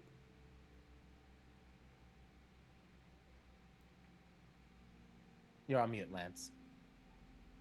I'm pretty sure we just put it in the backyard on the side of the house, and he just rolled his eyes at us every time he saw it. Okay, maybe it's time we reclaim that and I just fix it up. And we could That use it for works. the oven in here and it could cook for us. That's fine. All right. Plans for the future when you go back to Timoshk. Great. Anything else you want to talk about for like your business ideas or ventures? Whether just like what you're preparing or anything you're talking to the rest of the group about? Right now, well, like, I will, just for the sake of not keeping secrets, like Zandy's not keeping secrets, it's just she's talking to the person she's going into the business venture with, as opposed to everybody quite yet. But she was talking to Alice about wanting to go maybe have a chat with her and Bruce about partnering up and doing a restaurant chain or a restaurant, and then possibly opening it up in several cities if it works well. Great. Restaurant tour for Zanny. Awesome. Gonna present some nice Southern Rian food. And of course, a touch of the North. Awesome. You, of course, also go back to Dewdrop and you ask her eventually about your situation for the gift that you were giving to make a contact with the black market. She does tell you that it has been accepted and that she can arrange a brief meeting with a representative. Okay. But once you do that, they're going to want some assurance that you're not, one, an undercover constable or conner. Yeah. And then number two, they want some security, something of value that they can use against you if you try to double cross them. Oh, I get it. They want some blackmail on me. I get what you're saying. Dewdrop's like, they did the same with me. They always want something, that way you don't rat them out. How long do I have to come up with a response to them? Because I may need to think for a minute about what kind of nasty secret I would give up. Yeah, you got time. Got plenty of time. Like, I talked to them right after you disappeared, and then you've been gone a month. So they're waiting. They can wait anytime, as long as you want. You might have to grease the wheels again if you wait too long, but that, as long as you grease the wheels. We can do that. That we'll get something figured out for that. Thank you, Dewdrop. Of course. You want me to do anything else for you? Not quite yet. But I will say this was successful, and I'll be seeing you for future endeavors should there be any. I think I'm good for right now. Great. Everyone says that. Like, oh yeah, sure, you did great. We'll use you again, and then they never show up again. Yeah, but like, you're the only. I mean, okay, like professional. You're the only info broker around here that I really know, and I already kind of like you. So truly, if I need some more, I'll be coming back. I just don't have anything for you right now. All right. So, oh, Zanny, roll me a d20.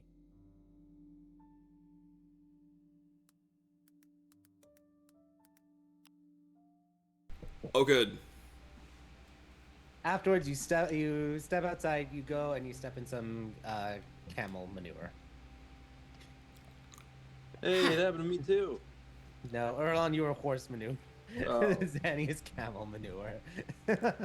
16 damn things are everywhere. What are the odds when I ask two different people to roll a d20? They roll a 1. I mean, It's yeah, 1 in 400. 1 out of 4. All right. Anything else Zanny wants to do during her downtime for the 1 week? You do have the cauldron, so you can start making potions. I will give you that. Yeah, I do want to. I have set aside some of my money to buy some materials. I don't want to start making potions specifically. I want to start making some Kegatham's ointment. Okay, great.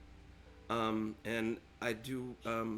I also want to, like, in my traipsing around town, I also did want to visit a leather worker because I do want to do some. I'm gonna grab some weapons from the like decent weapons from a shop for like enchanting, and then I want to try an enchanting project. Okay. So I'm gonna set. I want to set that up. I've been waiting for like a stationary place for me to set that project up, so I can just leave it there. Gotcha. So yeah, you're specifically looking. Just want to make sure a leather worker or a weaponsmith. I'm looking for a weaponsmith for the weapons, and then specifically, I'm going to a leather worker to get special holsters for them. I'm going to try to infuse them with the moonlight potions. Gotcha. Okay. The weapons you're able to find, especially if they're non-magical, those are easy to find. You can go to like swords and shields and get them. The leather worker is like on the outskirts of town. They still exist, but they're kind of getting pushed out, just because real estate. Yeah. The prime shops and all the other like fancy or like high end stuff is usually in the center of town, whereas like near the farmlands, that's where you're usually able to work with some farmers or some leather workers for it. You're running the mill every day, craftsman. Yeah, exactly. So you're able to find one, and you want to put a custom order for holsters. Is that correct? Yeah, just 2 holsters that have like an angled pour spout at the top of them, so that like I can put the weapon in there, and then pour a potion in to allow it to just sit in there and infuse into it. Okay. For the weapons, mark off the however many you want. Use standard pricing in silver. Okay. And then for the holsters, let's do 250 for the 2 holsters. 250 for the 2 holsters, and then standard price for the weapons. Yep. All right. And then, yeah, the rest of Zanny's time will be trying to set up some, like, she's just working on some crafting. She's working on the ointment, refilling her ammo, like taking that the material that was given that they got for her and turning it into actual bullets. Got it. So All right. it's a week of, like, if she's not actively doing the spy thing for a reef, she's just in her lab crafting or in the kitchen cooking if it's if it's like dinner time. Yeah. Great. All right. With that being said, anything else you want to just put for the record? We're definitely gonna do some RP after the fact. You and let me just ask you right now. Do you plan on trying to meet with the black market during this downtime or the next downtime? Yeah, when I said to her, I need to figure it out. Like, it's just literally I needed time for like me to figure out what secret I would give away. So yeah. Gotcha. Yeah, let me know if you want to do like the meetup. Let me know like in secret, and I can set up that RP chat later. If not, then you'll do it the next downtime, which may come up sooner than you expect. So, all right, cool. With that being said, Alice, you want to recap some of the or any of the RP that hasn't been mentioned, like with any other like with the other individuals? I think you were just RPing actually with like Zanny. Yeah. So it was me and Zanny. Now I do have a question, DM. if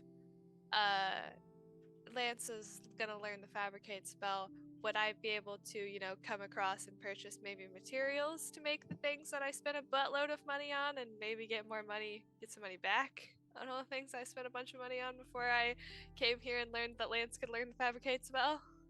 Yes, but you need to also ask Lance, because the more stuff he has to do, that's more time he has to create the stuff instead of working on other projects. So Yes, but if I don't need a kitchen right now, I could wait to get a kitchen. Yeah. Lance? Yes. Darling, I hear you're up to no good and starting to learn how to fabricate things. Yes. If I were to put in a work order, would you be able to perhaps help me furnish my kitchen? Not quickly. It's just I don't like the open, empty space. But I can wait. Rather than going out and spending so much money on granite countertops. Yeah, I can create 5 things a day, technically, with the spell. Or you cast it 5 times a day, burning all my spell slots. But, question on that, DM.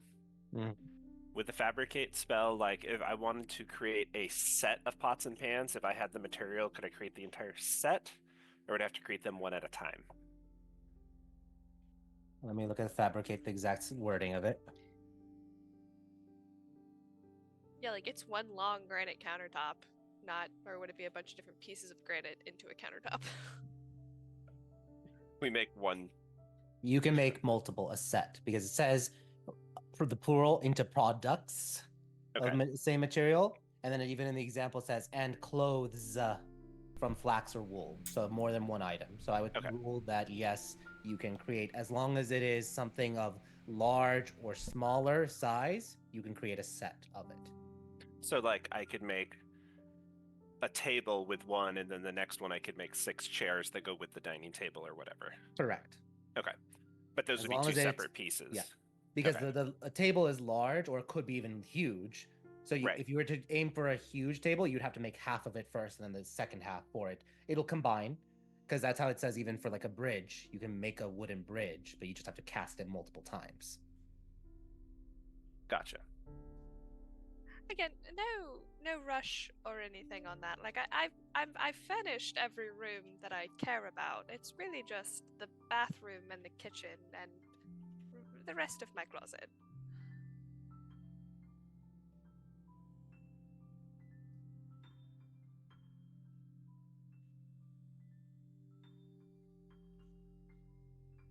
Yeah, we can work on that sometime. I have to make, some basic stuff for my room because I haven't bought anything yet because I was being cheap, but yes.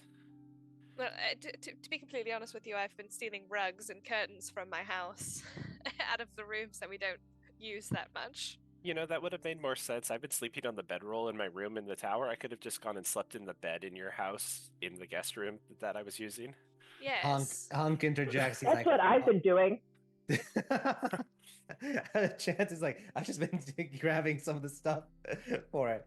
No, I've been going back to the house to sleep. Not that I've been taking stuff into. I've just been going out and spending the night out there. That's it. That's smart. You have your room. Why? Yeah. Hunk does interject and says to you, "As oh, I love a bad girl." I still don't know if I like you. Oh, I like you. I'm still debating if I could fabricate him into something else. I think I like him too. You know what I was thinking would be a really good job for Hunk? If I fabricate him into a door knocker. A door, like a... okay, so like he announces someone's at your door because he starts belittling them. Yes, so you put him on connected inside and outside of the door. When somebody comes and knocks, he just yells, "Hey, so-and-so's at the door." I can't imagine you could get him to actually say stuff like that, and I feel like he would scare away any lady callers you might have. By being himself. Have you seen many of those? No, but I hold out hope for you, darling. Awesome. So Alice, do you want to recap also your conversation with let's go down the list with Bruce? What's been going on with Bruce? Bruce went to court, you guys. He's been a bad boy. No. The DM is I a knew it. lawyer, so he spoke a lot of lawyerese at me, and I was like, that's really cool. I think I'm gonna give you my interpretation of the matter, and the DM can tell me if I'm right. So, Bruce. Go ahead. What? No, okay. Bruce has this young hotshot lawyer that we don't like each other, I don't think, but it's okay. It's partially my fault, but she managed to get the court to throw out Bruce's thingy. They dismissed Bruce's trial because we're under a new system of laws because we're in the West now, and Bruce was technically in trouble with an old set of laws. And so the lawyer's like, hey, we gotta keep things totally straight across the board, so you're gonna have to dismiss this trial, and then they're more than welcome to refile the lawsuit against Bruce using the current law set problem. And that gave Brucey time to turn around and sue them instead. Some mistrial on count of change of government. Yeah. Huh. Was I close? Yeah, you got it. He's not suing the He's plaintiffs, suing the insurance company. Yep. Okay. There's Okay, a we reason can't- I'm not a lawyer. Yeah, Like, no, it you says- got it right. You can't sue me using the laws that you've cited. You have to use the other laws, so dismiss the case. Bruce has a smart, hot lawyer, and you didn't introduce her to Lance. He has a smart, hot lawyer who's descended from like the jealous dude in the Nine Hells, and Alice is jealous of her not because she's threatened by her, but just because she's a pretty young lawyer, and so it's been bad. Yeah, I was gonna say you're talking about the pretty lady with the horns. Yes. Yeah, Again, Lance repeats his question. the horns and the horn rimmed glasses. Darling, were you not there when she came to meet with Brucey? We watched her walk past. Okay, well, you met her. I didn't talk to her. She walked into the room, walked out with your servant guy, Nasir, the real Nasir, and, yes. and I was showing Zanny what she called my new war crime. Right. Well, look, this whole thing is not over, and she was given to him by Revenue, so I can't imagine this is the last we'll be seeing of her. We can even invite her to the dinner party if you want. Excellent, do it. Okay, I'll tell Bruce. Are you just gonna hit on her? No, I'm gonna ask her if the spell I epiphified is really a war crime or not. Oh, okay. and start planning my defense for legal reasons later. You have fun with that. Sometimes you open your mouth and you sound like my Uncle Ripple. All right. Anything? What did you do? You mention anything, or for the viewers at home, about your talk with Revenos or your spirits? Guys, I don't know about you, but I spent a whole lot of time in the ethereal realm this time around, and I may not have hugged Revenos. But you won't hear that from him or me. You're just hearing that from me as a person. But he is kind of a dick. I'm dying on that hill. He's a dick. He's nice, but he's a dick about it. But I hung out with my spirits because I asked him if I could touch my spirits, and he's like, how dare you ask me how to do this powerful blood magic? Do you know how many people would die if this knowledge was common? And then he just shunted me into the ethereal realm. So that was fun. Awesome. Thank you for coming to my TED Talk. And then you got to touch finally because you were so obsessed. All I did. of them. I And did. Pet Hakeem. I did. I pet a groundhog. Yes. Yes. And then I saw Dewdrop. I did Yep. that as well. And then I came to find out that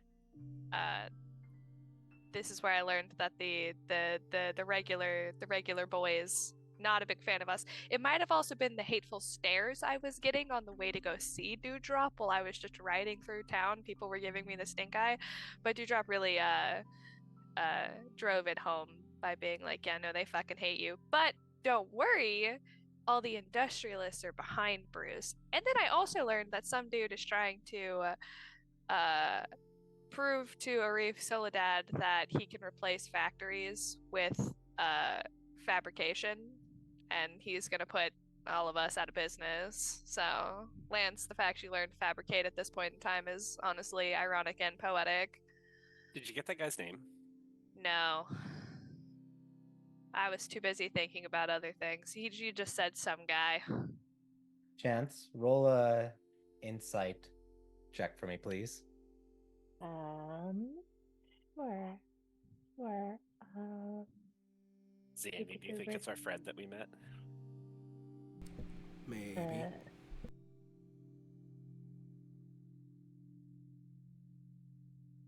I could do better than that. Yeah. Rerolls. Come on, let's see it. Reroll. How is that worse? You know what? Wait. Look, Sure. you have your time magic, you have your luck, you have Manny, and inspiration. Exactly, and we're not doing anything important on this day, so 18. All right, I'm gonna have Manny help me with that one. Cool. Keep going. 22. Okay. You remember Dia mentioning find out anything about like powerful magics? A mage that is claiming to be able to put out business all the factories with this super fabricator might be a point of interest and a danger. Put it on the list. Also, I can see Danny like just drooling probably. You guys have been seeing a lot of the East and technology. Now you're starting to see now more of the West coming in and kind of like trying to sweep the board and say, okay, magic. A super fabricator. Basically replace factories. Why do you need a clothing weave with a bunch of people if you have this giant fabricator that just spins yarns into clothing? I mean, that just feels like an extension of the prestidigitation chamber pots that we've had for a couple hundred years. Exactly, it's just bigger. Wouldn't they need to be proficient in Weaver's tools to do that? That there's some question marks around it. Mm-hmm. Yes. Well, also, there's the issue of, okay, so now you're going to completely reinvent the caste system over here in the West, because the wealthy is going to become people who either own casters or are casters, and now you see an uptick in warlocks and parents making sorcerers and wizards and bards, and it gets a little fishy. Or it allows for, like people to actually not have to work and like universal basic income. People can work on the arts and their own sort of things and not have to worry about living. Let me. So right now we have these factories and whatnot, and are a lot of the common people not worrying about things, despite the fact we do very much have everything that they technically need? Because they have to work in the factories. Well, somebody's going to have to fabricate the things and get the materials to fabricate the things. I guess I was under the assumption that was part of the fabricating. Yeah, you guys don't have enough information yet, but this is a point for looking into. So, great. And then you had a conversation, Alice, with Isadora. I did. My mommy remembers the conversation we had, and I was very happy about it. My mommy. That's fine. She's Great. proud of me. Yep. And then for purchases, anything you want to make sure, like, let everyone know that you purchase, or things that they would see you bringing home or into Yes, the field? since Revenue shunted me into the spirit realm, I did buy the Phantom Step boots, so now my feet are always in the ethereal realm. I thought that was nice. That was really nice. I also am selling my sending stones to buy sending gems. Also very excited about that. Hold. You tell that to Erlon. Yeah, she's showing him off. Erlon, you see sending gems that give 10 messages a day instead of just one. And she says there's 10 messages? Yeah. That you can do with one stone. Alice, I'll trade you my stone. No, darling. First No. off, I need both ends of it. I don't want to speak with Eloquin. But, I appreciate it. But, you see, this one is a really special stone. I don't like the sound of that at all. What have you done to that stone, Erlon? Actually, don't answer that. It's been in my pocket for like ever. It's Sure. pretty sacred. Okay, again, I love that you can speak with Eloquin, but I have no need nor desire to speak with her, so your sending stone is not going to be useful to me. But can't you, you could just talk to Bruce whenever you like through your head? I can't do that. No, I have to be able to see them and be about as far from you to me as we are. Oh, I don't want to waste my magic on it. I thought you were trying to make it better. Erlon, you can also go buy your own sending gems. Or she can give me one. I Fine, mean, where'd you buy it? They're only 50,000 silver. Yeah, I've been using all my silver already. On what? On good things for my gym. Oh, Jim in Yeah. Fortress or Jim in Zarek? As of right now, Fortress. Cool. Hopefully, we will see. Where else? Shall I start calling you Brown Bear Erlon? No. Big Red. Big Red still. It still has a good ring to it. But I can, you can use my gem for the price of a stone. I mean, you have a sending stone. I have sending gems. Yeah, but okay, I want the gems. Oh, well, Erlon, let me tell you an old proverb that my brother once told me, and she's going to put a hand on his shoulder, like she's imparting fatherly wisdom. I want you to want in one hand and shit in the other and see which one fills up faster. That is the worst saying I think I've ever heard in my life. Okay, well, think on it, reminisce on it, and What is perhaps with a little hard work and pulling yourself up by your bootstraps, you too can afford sending gems. I'm sorry, hard work, Alice? This is coming from you? Yes, I work very hard, darling. I got dragged across that floor like a champion. Ah, yeah. And me as a bodyguard took all the hits. Well, you as a bodyguard got me out of the fact that I was being dragged across the floor, but other than that... So you can get these gems. Darling, what did you spend your money on again? It's fine. I'll go get my own gems. We had 150,000 silver. I still have some, for God's sakes. I didn't wager it away. Oh, yeah, don't go talk to Dewdrop. She will try to take your money again. But you guys are still talking to Dewdrop? Well, yes. What the? After what she did to me? You did that to yourself, darling. Whatever. I'll go get my own gem. Ron's like, meh.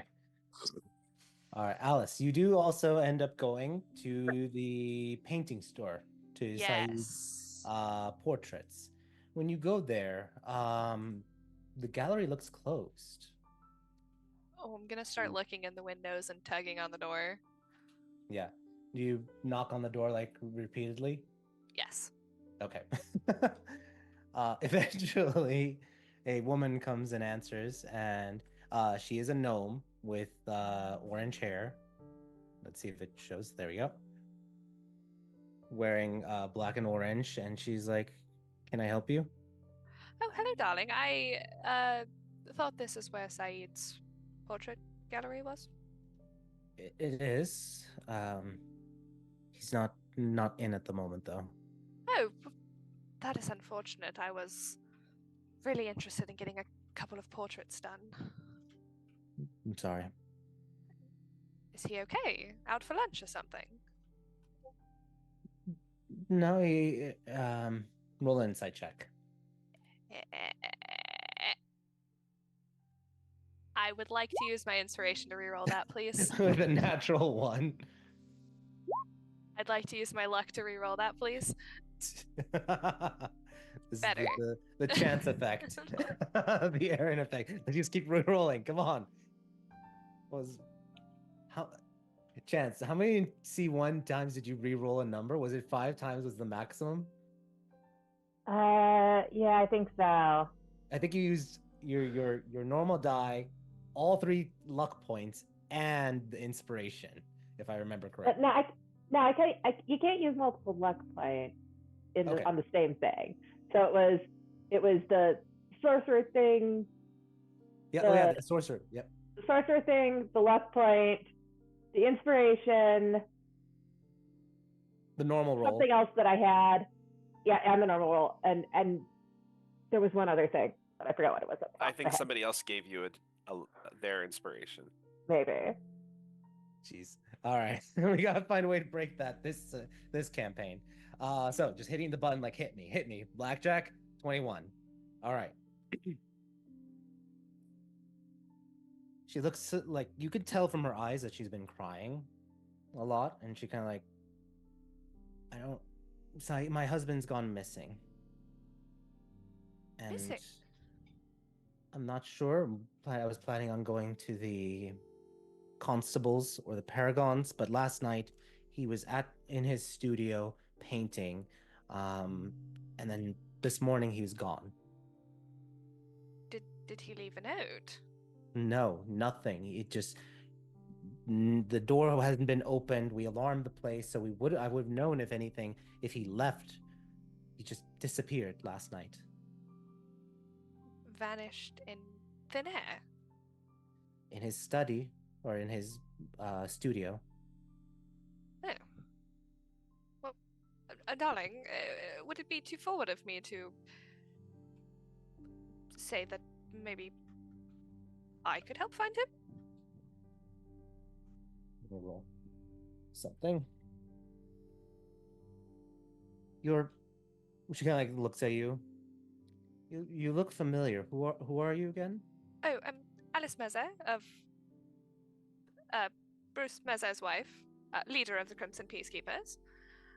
Oh, you're the leader of the Crimson Peacekeepers. One of them, yes. Right.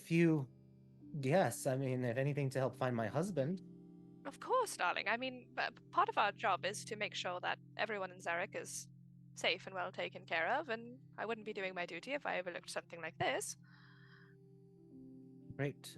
Do you want to see the studio right now? Do you want to gather your allies really quickly, or I don't know how this works.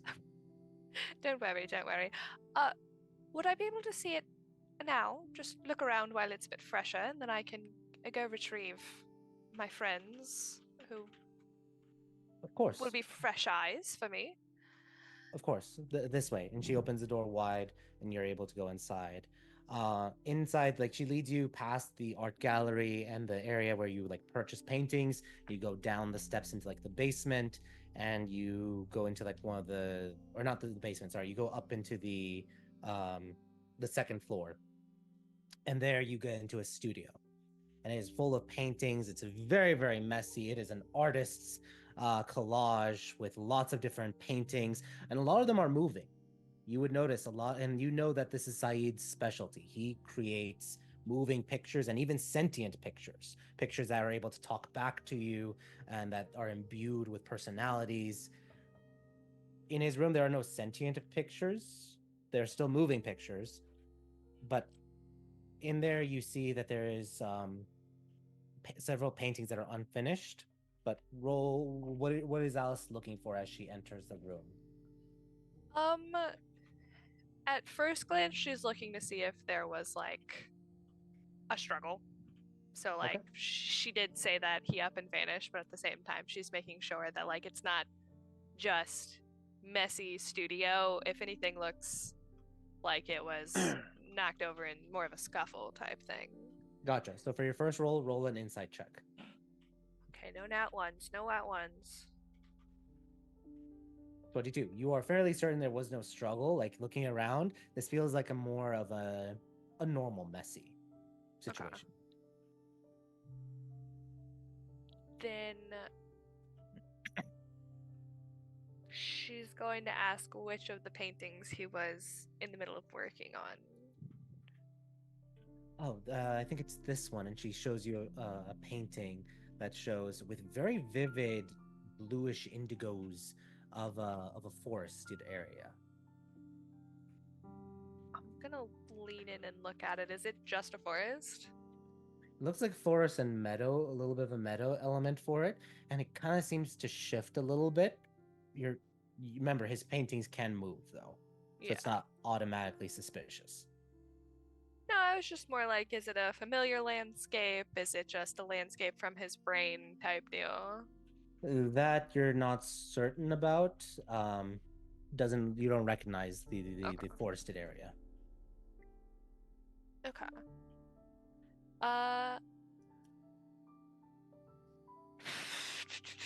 Sorry, I'm trying to use my silly little person brain. She's gonna wander because I don't have the ability to detect magic or anything like that. This girl looks genuinely distraught though, correct? Yeah, she does. Okay. Yeah, Alice is going to tap her chin a few times and then go, okay, well, I am intrigued, but I also don't possess the spells necessary to do the investigating that I wish to. So I might go retrieve someone who can and bring them back here post haste. Okay, please do. What Before you leave, roll a wisdom saving throw. Shift.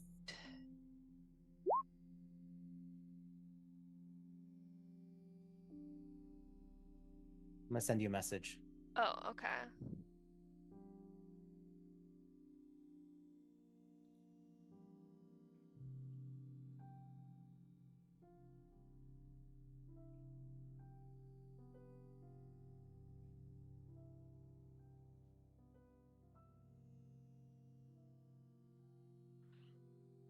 Oh my god. How did you know I dabbled as a freestyle artist? Alright, word up. All right. You return to the others, and what do you do when you find them like in transit, doing things and getting things because it's time soup element, so to speak. Who's the first person I come across? Roll a d4. Perfect. We're doing this in alphabetical. So Chance, Erlon, Lance. Lance, you're just the man I wanted to see. I have a favor. Could you do it for me? Probably. What is it? There is a woman who needs your help. Is she dead or alive? She's alive, but she lost her husband. Welp. Is he dead? That is the thing I do not know. We're trying to figure out where did he go? Lance, roll an insight check.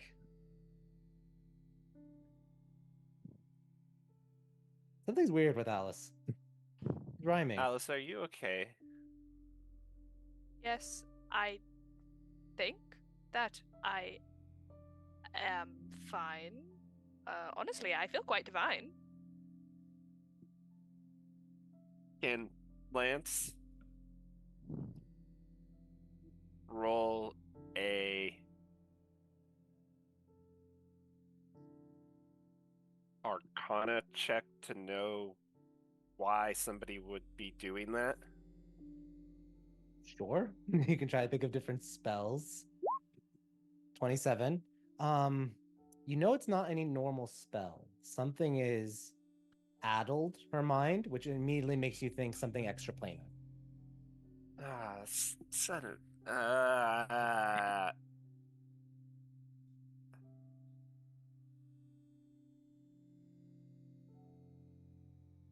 Okay, I'll come with you. As we're walking, though, the Lance is sending to Zanny, being like, Zanny, something's got Alice's brain. She's talking in rhymes.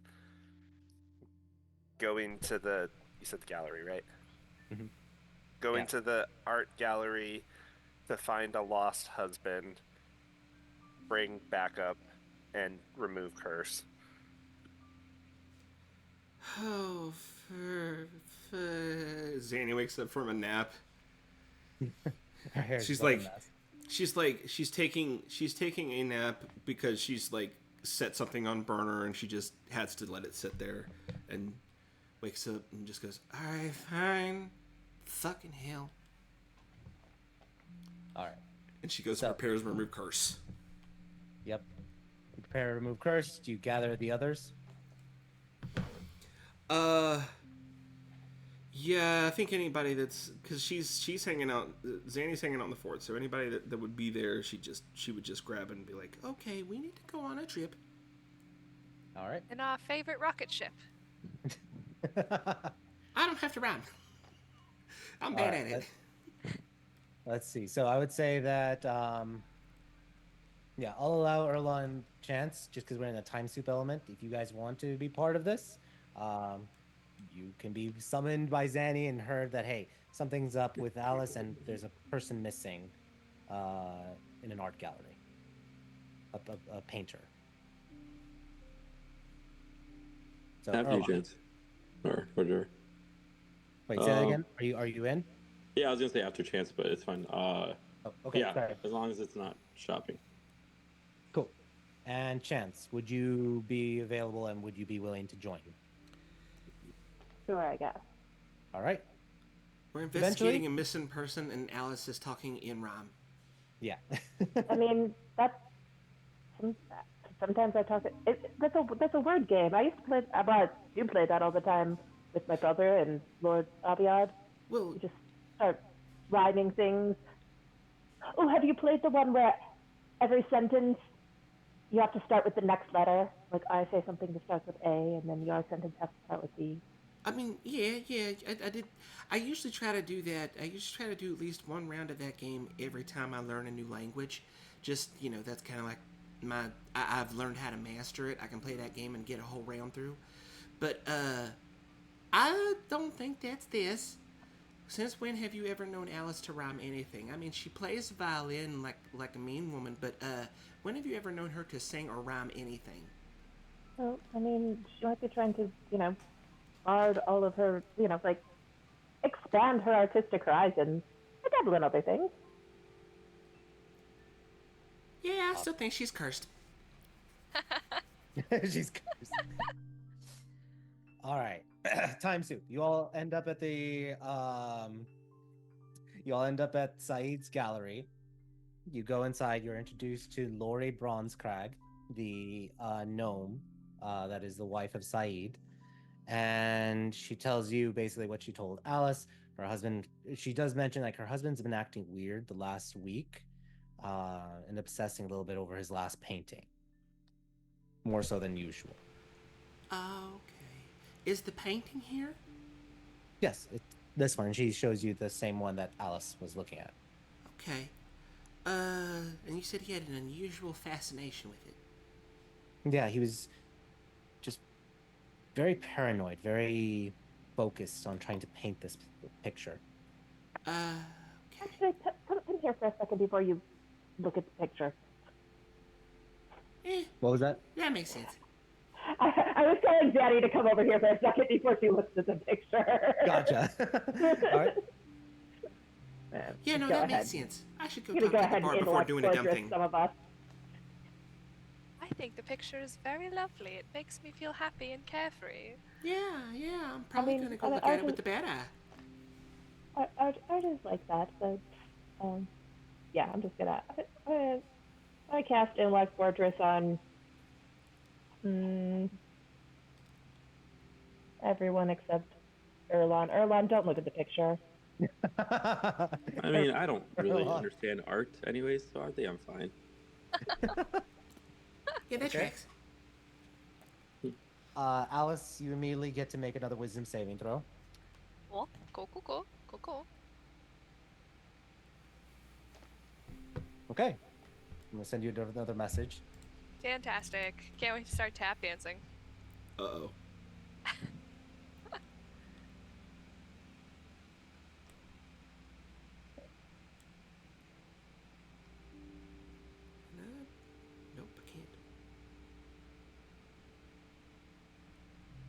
There you go. That kind of extra size on Emma. Sorry. Oh. What is the point of a mind shielding ring if it's not going to shield my mind? That just stops people from reading your mind, not influencing it. It's rather rude. All right. You have Intellect Fortress on all but Erlon. What is Zanny? What are you doing? I'll take a look at it. I'm gonna take a look at it with both eyes because if there's some sort of weird fascination, maybe this is some sort of interdimensional portal. Okay. This is a terrible idea. I don't recommend anybody do this ever. Roll an investigation and a con save. All right. Investigation. Con save. Ooh, no. Point of exhaustion. Okay. I'll send you a quick little message.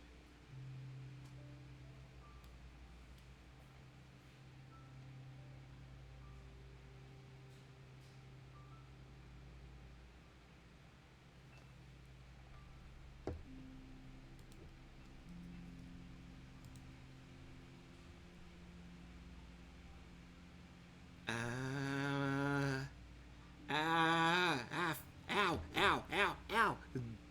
Puts the patch back down. Yep, Are you- yep, Hunch was right. It's a portal. It's a goddamn portal. It's a fucking portal. Zanny! That's what I thought! Oh my gosh, I'm getting so much better at this. Oh, yeah. Are you okay? Yeah, no, I'll be fine. It just really hurts when I do that.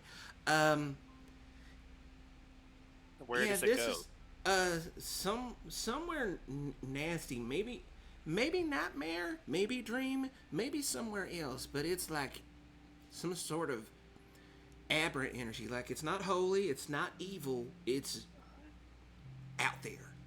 Like what happened to us that one time? Kinda. Oh yeah. Actually, now that you mention Why it. don't all of you join me? Oh, fuck me. And you all get pulled in. Oh, This is why I fucking hate the arts. Yep. Because I got shit to do tomorrow. Oh, You- fuck. Drop into No. a painting realm, and you see directly in front of you a creature more powerful than you faced before in the temples. A beholder. Ow, what the fuck? More friends for me to play with. As its eyes shift, and you can see an unconscious body of a painter on this side. What are y'all doing? Okay. Thanks, Alice. You brought us here to play with you? What do you want to play? Do you want to play a game? Let's see how long it takes for your minds to break. Oh, no. How's that sound yeah, as no. a game? Oh, my mind was already broken before we got here, kid. No, we don't want to. Less talking, more doing shit about this, Lance. Any other conversation you're gonna try to persuade or do anything with the beholder? 100,000,000% no for Zanny. Is there a way for us to go back? Like, do we see a portal behind us? You look in there, you don't see a portal, but you can make an Arcana check.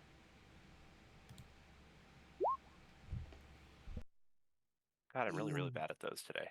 Yeah, and you do have your inspiration if you want to use it. No, we're about to fight a beholder. Okay. Then the answer is no. You're not sure at this moment how to exit.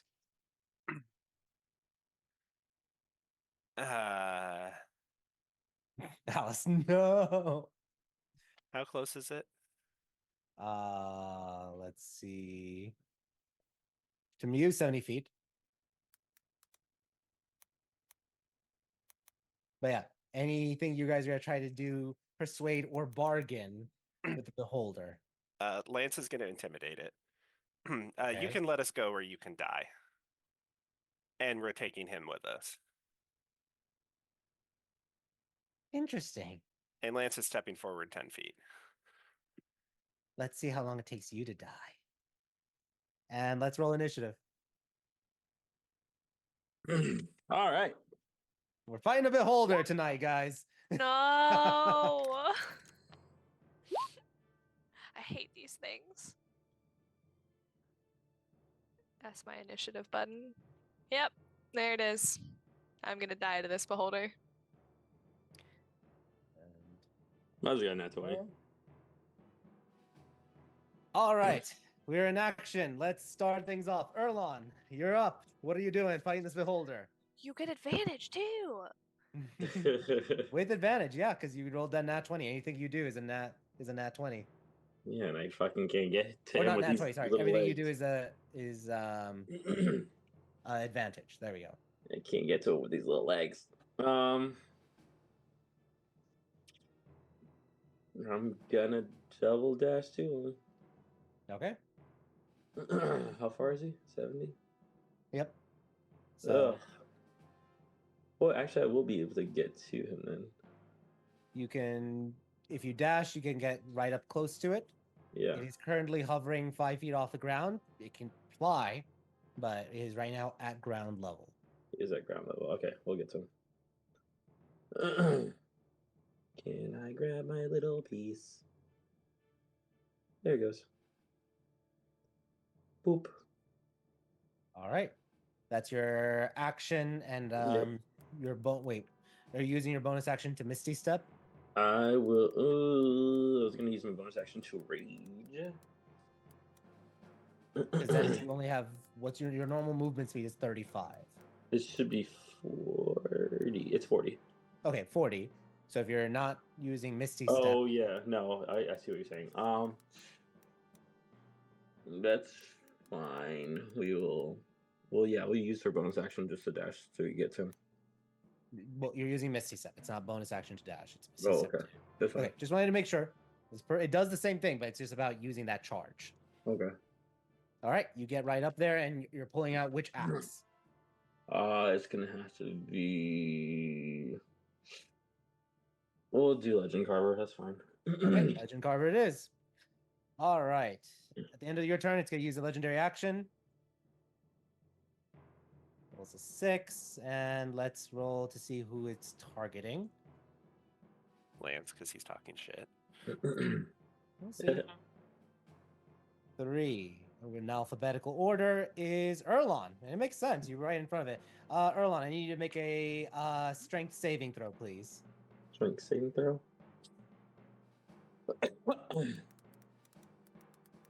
Oh, fantastic! Oh, that's gonna get rerolled. Thank God.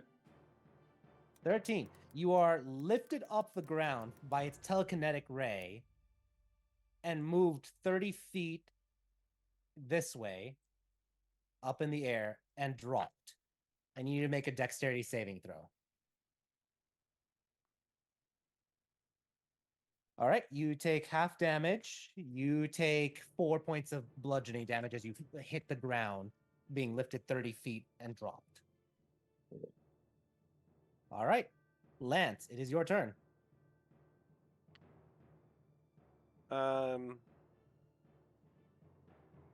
Lance is casting his new crazy spell. Okay, which spell is it? The seer one. Okay, just want to make sure. So the necrotic spell, necrotic seer. Yep. So cool. Must make a Constitution saving throw. Chances right, it should be Zanny's turn. What was that? Oh, It yeah. should be Zanny's turn. Oh, why didn't it? That's weird. It didn't. When I hit descending order, it didn't do that. Sorry. I see was Lance- changing mine because it didn't click the first time, so you might have done it right after before I changed mine. Gotcha. Do you want to wait then before Zanny? To Yes, make I her will turn? wait. I will wait to confirm that is Okay. my action to see what Gotcha. Zanny does. Sorry about that. Like I said, I switched it and then yeah. Zanny, what are you doing? We're gonna go for hauling ass over here because that man is unconscious.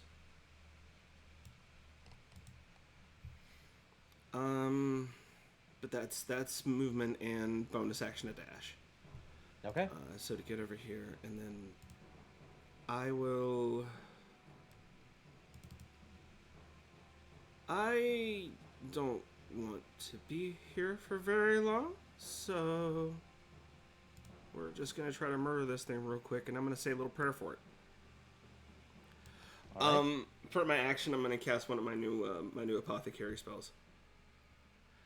Okay, which spell are you casting? I'm gonna splash out a couple of drops of holy water and just say, "Oh, Anna, be with you. I hope this is the last thing you fucking see." And I'm gonna cast Last Rites. Last rites. All right. What does last rites do again? They have to make a Wisdom saving throw. All right. Wisdom Versus- save. So, target a creature you can see within range, and a beam of holy light shines down upon them. They must make a Wisdom saving throw. The target takes 8d8 radiant damage on a failed save, half as much on a successful. No effect on celestials or constructs. And if it's an undead or fiend, they have disadvantage on the saving throw, and the spell deals maximum damage. Nice. It did roll a 26, so he takes half damage. Okay. Also to note, you casted a spell and you were not. It did go through. Yeah. So roll the damage. I did. It's 25 there, so it'd be half. Oh, there it is. Sorry, half of that would be 13. And from there, I look back to everybody else and I say, "Everybody split up. Take it from multiple angles.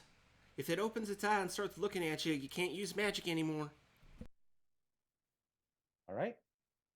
You say that, and it looks annoyed at you, and it's going to use its second legendary action. So let's and it's going to target you this time. With a 5, I need you to make a Constitution saving throw.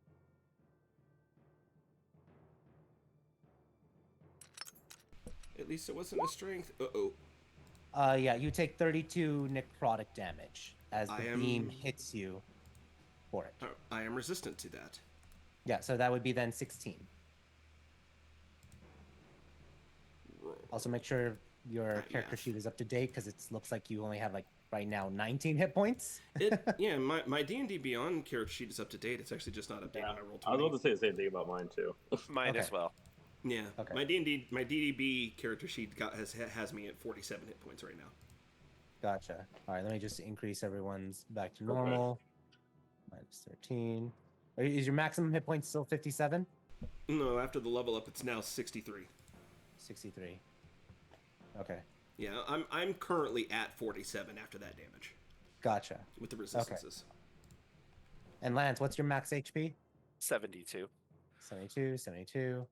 Okay. All right. I think you three should be fine now. All right. You took the 16, and Lance, now it's your turn. Okay, now I do the thing again.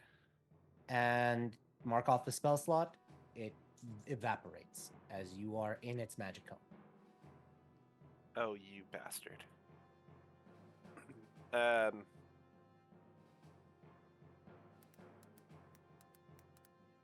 It was staring right at you, so. Lance is going to move forward 30 feet. 1, 2, Okay. 3, 4, 5. Zanny, yeah.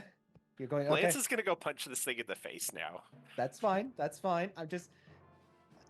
I wanted to let it go. So, all right, Chance, you're up. Okay. I'm going to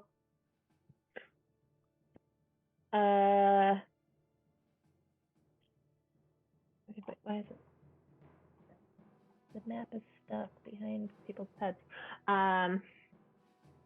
Okay, I'm gonna move. Nope.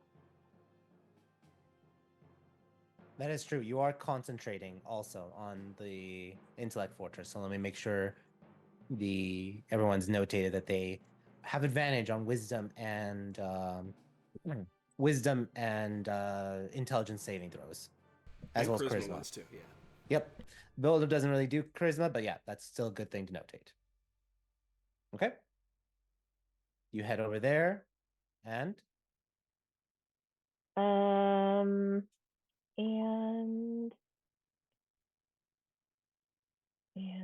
nothing. No, you know what? I will go ahead and I will vortex warp this guy next to Zanny. Okay. So that she doesn't have to keep running. Let me roll something really quickly. You are right on the cusp of the cone, and unfortunately, your spell fizzles. With that being said, any bonus action you want to do?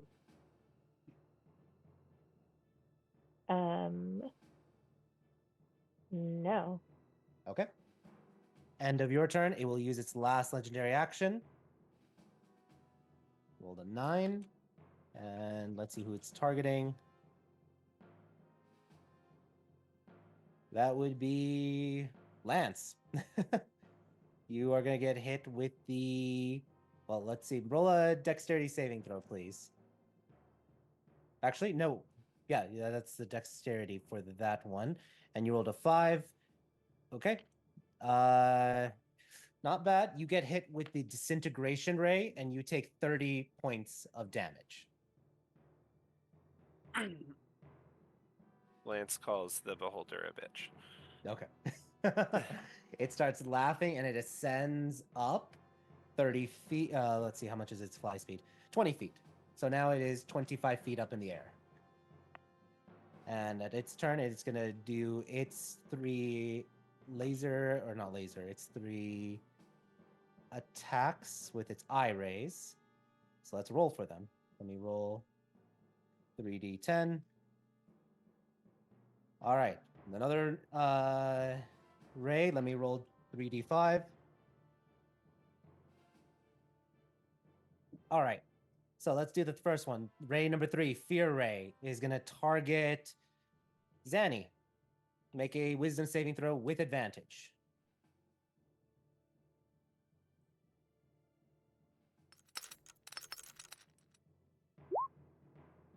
$15. Confer. You are now frightened for the next minute. Cannot approach it, and you have disadvantage on shooting it. Next one is a 4, which is a slowing ray. Dexterity to Alice. Roll a dexterity saving throw, please. Ooh. May I use a luck point? You sure can. Okay. Okay, that's success. You are not slowed. Stick my tongue out at him.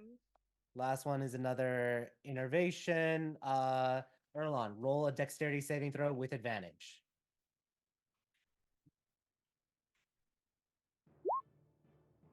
All right, you get the full damage. Let me just do...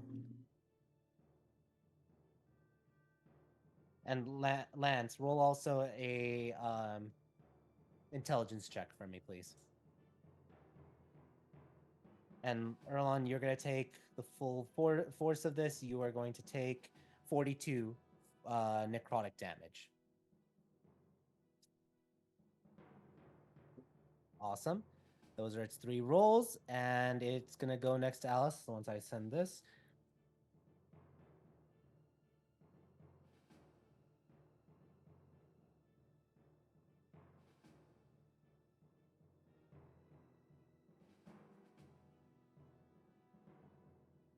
All right.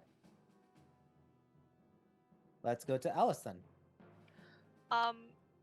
Where do I get the vibe that he's looking? He's right now looking directly where he was before, directly at you all. You saw Lance, his spell didn't work. You saw Chance, her spell didn't work. You're definitely in the cone right now. Yeah, I just don't. Is it like as long as he can see me type deal? Roll an Arcana check. Thanks. Also, Lance, did you see the message I sent? It's a Yes. nat 20. Cool. Nat 20. You've heard the horror stories with regards to it.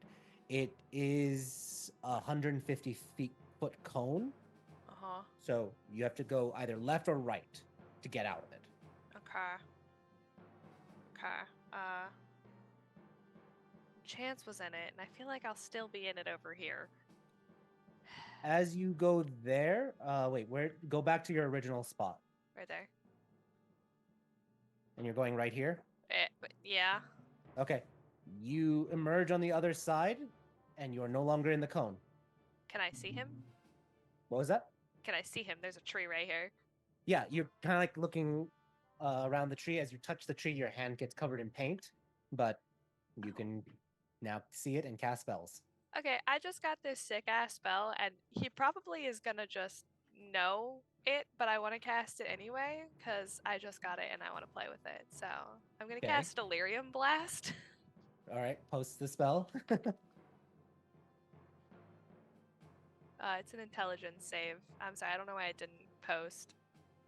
All right, I'll roll the Nope, intelligence. it's casting it again. Apologies. Don't look at that one. Look at the first one, even though it was Alright. more damage. DC 17 intelligence. Yeah. What does the spell do? It is. That's what I'm trying to.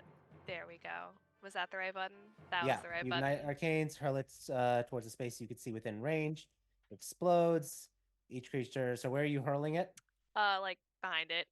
All right. You're hurling it downward, I'm going to say, so that it's near ground level. So it reduces its height down to 5 feet above ground instead of 25. And it takes the full damage. As it failed its intelligence saving throw, even though it has a +8, it rolled an Amazing. 11. And it takes the full 35 damage, not resistant to psychic. Nice. Okay. Is he incapacitated or no? No. Oh. You're a whore. That's from Libby. That's not from Alice. Oh, Alice wouldn't say that? Okay. No. I have beef with beholders. For my bonus action, I would like to ask the gods, and by the gods I mean my goosties, for a story. All right. And I got go a ahead. 7. A 7 is oh, it's Aisha. Yeah. And suddenly Aisha Psychic just appears. damage. Aisha appears in the paint. She's like, "How did I get here?" I don't even know how I got here. And she shares a story of like she's half sharing a story, and it's not a good story. She's distracted by the beholder, but you still get the benefits. All right. Thanks, darling. Love you, mean it. Let's go to Erlon. It is your turn. What are you doing? Gonna go to him. And You can make it. yep. Going to rage. Bonus action rage. Great. And then Action. action surge. All right. Action attack and action surge. So Yep. go ahead. Roll. Are you doing it with reckless? Fuck. I don't want to get hit. Oh, she's mainly been doing other things. Might as well, because he might fling me back again. All right. Reckless it is. So roll all these attacks with advantage. Roll 4 attacks. Yep. Ooh, almost the wrong one. Where's the first one to hit? 27 hits. Roll damage. 12 slashing. Excellent. Second attack. Not gonna hit probably. 13 misses, unfortunately. Third attack. 27 hits. Roll damage. 13. Nice. And fourth attack. Roll to hit. Yep. Also, I'll say it with this one. 24 hits. Roll damage. With this one too, I'm going to spend a superiority die and see if I can get him frightened, I guess. Okay. Wisdom save. That's a 26 on its wisdom save, but it does take the 15 damage. Okay. It's shouting, screaming, you're hacking, you're slashing, pink, purplish blood is splashed all in your face. Kind of reminds you of that Fate Eater that you had to deal with at the other tower, and it is squealing in rage and pain. End of your turn. It is going to use one of its other eye beams attacks, its legendary action, on you specifically. But he can't see me. Make a dexterity saving throw with advantage. With advantage, okay. Please, God. Oh, it's not 20. Nat 20. You take its death ray. And you survive, as instead of taking 56 points of damage, you take 28 points of damage. Barely dodging it, and its energy crackling and causing necrotic energy around you for it. In death ray. Love So yeah, that. mark off 28 points of damage. Okay. How's Erlon looking right now? Pretty beat up. Like from how many hit points? 23 hit points left. You're at 23. Okay. Correct. That's danger. Okay. That's pretty dangerous, yeah. All right. Solid turn though. Zanny, you're up. You definitely see Erlon's taking a beating, and this thing is still laughing and angry and shooting eye beams everywhere. Yeah. I really want to... I have two different things I want to do right now. Sorry, coughing. I'm gonna bonus action and use my syringe that I just got to get my spell slot that I just used back. Okay. And then I'm going to use my... Yeah, this thing hasn't turned or anything, right? It's still kind of looking the same way. It's not... Correct. Okay. It has not turned, and I'll mention if it moves its gaze. I'm going to, let's see, 1, 2, 3, 4, well, worried about getting literally next to Saeed. So I'm going to go here, just so we're at two extreme angles with me and Red here, and then I'm going to do something that I'm hoping helps everybody get some healing. I'm going to give it, we're going to name it something else eventually, but we're going to give it bloodworms. Bloodworms? Okay. Yeah. Roll the thing. Gag from Alice. Yep. What, Alice, you don't like bloodworms? There we go. All right, bloodworms. You infect a creature you can see within range of a magical disease. Once per turn, when you hit the creature, when a creature hits the inflicted target with a weapon attack, the attack deals an additional 46 necrotic. And the attacker regains HP equal to the necrotic damage that was dealt. Every time they take a con save. Every time it gets hit, it gets a con save. So when they don't save now, but whenever they take every time they take that damage, they'll save. You're at least gonna get one hit with that worth. And it's cast at 4th level, so it's gonna be the attacks will do 46 necrotic. 46 necrotic, awesome. All right, so those are 4 or 5d6. 4d6. It'll get bigger when I cast it at higher levels, but right now I cast at 4th level. Gotcha. Okay, 4d6 it is. So you cast that. That's your action. Anything for bonus? Bonus was restoring my other spell slot. Gotcha. I forgot. Right. And I just I look over at Lance and say, I took a page out of your book, kinda. All right. I see that. Red, hit him. It'll heal you now. Yep. All right, Lance. Good to know. Lance, it's your turn. You said this thing went up a little bit, right? Yeah, but now it went down because Alice shunted it downward for Big Red to hit. How high is it up now? It's 5 feet off the ground.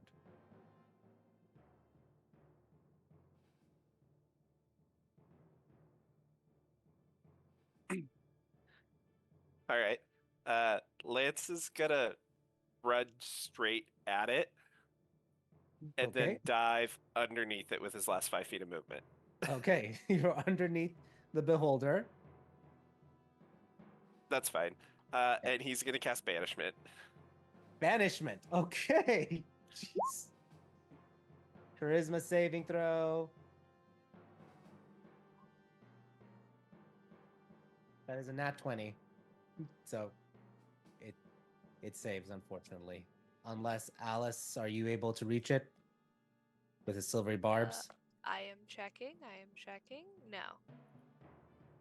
No? Okay. No. Unfortunately, I am too far. Yeah. All right. Unfortunately, nat 20, 28, the banishment, you feel it almost flicker out of existence, but then it starts laughing and it's like, I am not going anywhere, little wizard. And you have blobby flesh in front of you. That's fine. All right. But you can cast spells underneath it. And that's all we need to worry about. All right. Anything yeah, for bonus? Nope. Okay. Can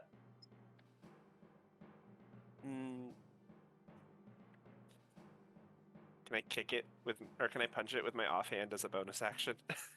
I'll allow it. 17. Let's see. What's its AC? 18 is its AC. So you kick it, does no damage. You aim for what you may think is like its groin or gonads, but you realize just a flesh tag. All right. Yeah. Okay. That is Lance's turn. Chance, you're up. Okay. I'm gonna go wide around here. You feel you're no longer in the zone. Yeah. And then I'm gonna go ahead and have blindness. Blindness. Okay. That is a con save. On save. All right, come on. What's your spell save DC? 18. And that rolled a... Why isn't it rolling? Wait, it's not rolling. Let me try one more time.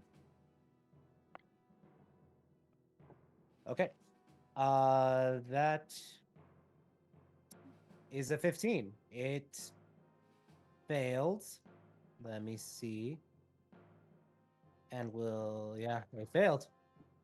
Okay, so the one of its eyes is blind. Its main eye. Does it only do one of? I mean, like if you do a person, it's both of their eyes. Let me see. A central eye. Okay. Interesting. Or can I do an Arcana check because I would upcast it if I. Let me do it this way. You blind its main eye, negating its anti-magic field for now. Okay. Good enough. It still has its other eye stalks, because each eye stalk is independent from the main brain. So, yeah, it no longer has its anti-magic field at the moment. All right. And blindness is not concentration. Yeah, it's just 1 full minute of suck it. It has to keep making a con save, I believe, every turn. But otherwise, yeah, it's a save or suck. So you have blinded the beholder. Great. All right. That's awesome. At the end of your turn, legendary action, it's going to use one of its beams. And because this is its main eye is blinded, it's going to be more random instead of it focusing its beams. So let's see. This is the first one. Roll the 3, and let's see which person it's targeting. 3, which is Erlon. So Erlon, you're going to get hit with the... Erlon, are you immune to fear?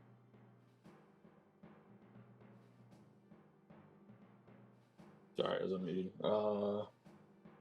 Yep, I am. Then you have no effect. Or wait, are you immune or do you have advantage on fear? No, wait, no, I have advantage against being frightened and poison. Okay, so you're going to roll this with advantage, a wisdom saving throw. Wisdom save, great.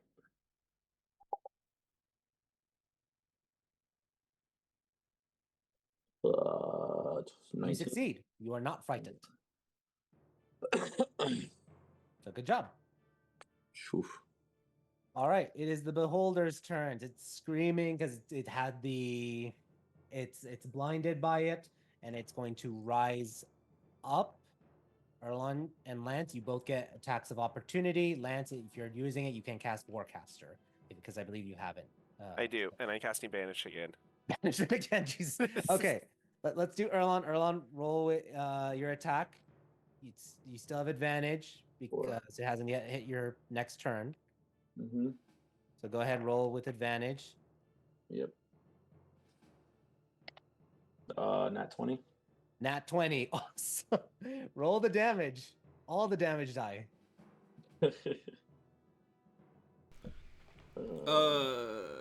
My man And just... this is with, I know, Yeah. the 4d6 on top of that. We're going to get to that.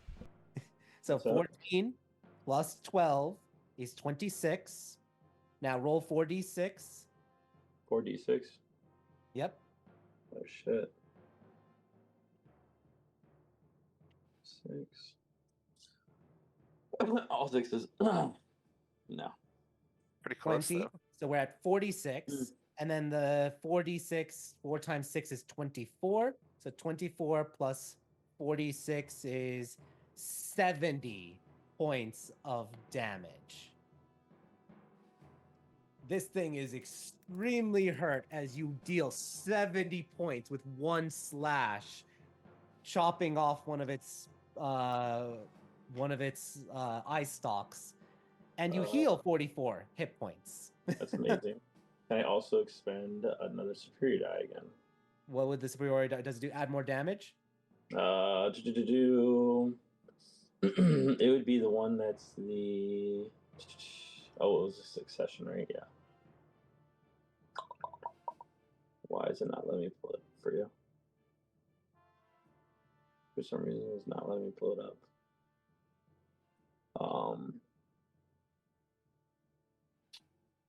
Why?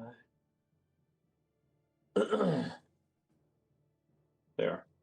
All right. So what does it do?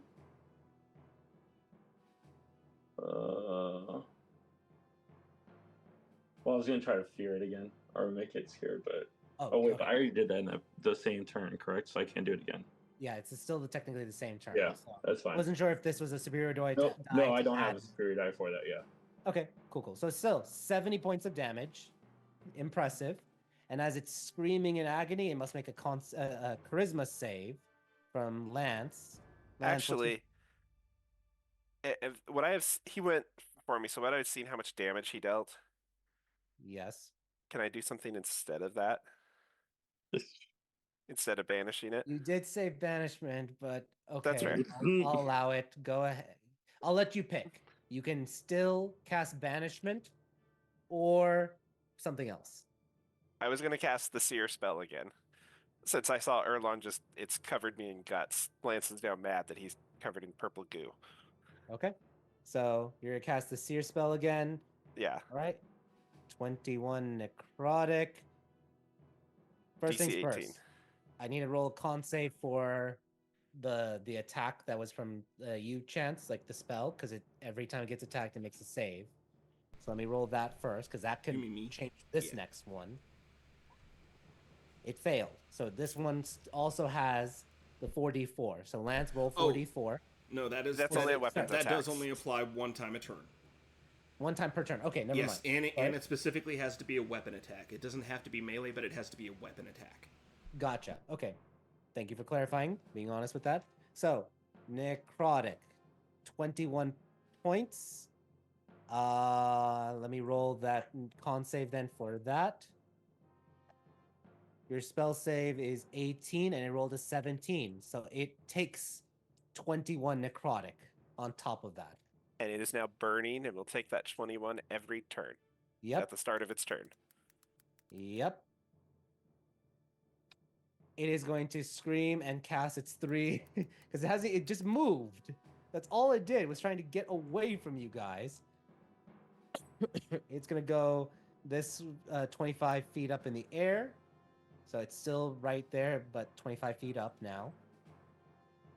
And let's roll its attacks.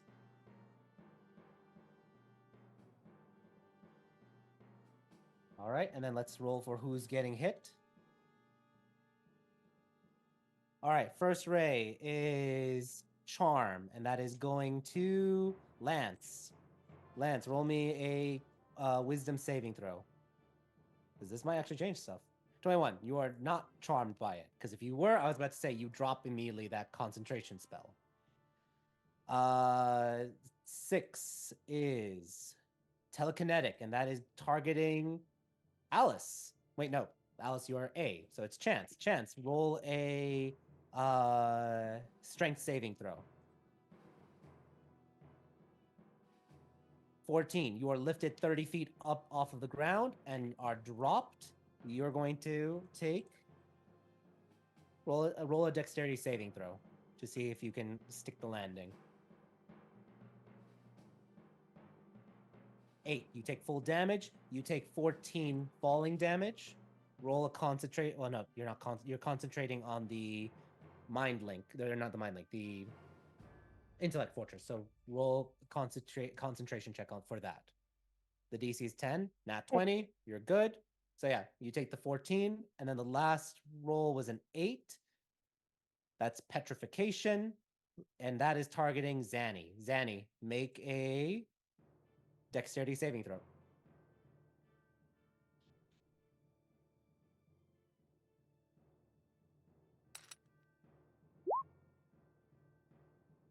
$16 is the DC. You barely dodge out of it as the petrification ray impacts the ground. And that is the beholder's turn. The seer thing, Lance, is that's every time of end of its turn or the end of your turn? I think it's the start of its turn. Well, okay. And at the beginning of each of its turn for the duration. It already started its turn, so then it doesn't. It's going to take until the next cycle because it started its turn to move. So, gotcha. Alice, it is your turn. This thing is bleedy and screaming, and what are you doing? Respectfully, I would like to Eldritch Blast his ass. Okay. Respectfully. Roll two. Respectfully. There's two one. beams. That's and one. The other. That's the other. Roll damage for both. Guess what? It only had 1 hit point left. So can I stop killing these things? that's just, I'm not a murderer. Literally 70 plus 22. It went from having 90, like over 90 hit points, and in 3 hits, you guys just. I'm a KSing whore. That's all I am. I'm not even joking. Think It's about the kill numbers. secure. 70 plus 22. That's already like 92, and it had 93 hit points. Just okay. Alice, how do you destroy the beholder? She's hiding and cowering behind a tree, and she's firing off an eldritch blast, just like, whatever, I'll just do a little bit of damage, and then she kills it, and she looks at her hands and goes, how does this keep happening? The 2 eldritch blasts infused with celestial energy and force damage impact right in the eye as it's trying to blink and get the blindness away, and it enters its eye, it screams, and as it just explodes. And Lance, I need you to make a strength saving throw as this body impacts on you. You're gonna take the damage. 15. Just impact on you as the beholder is slain. But it's now mine. And the realm starts to disintegrate. How are you gonna how are you taking the beholder, Lance? This realm is unstable. It's dissolving like Assassin's Creed style. Like the ends are starting to evaporate as the beholder is gone.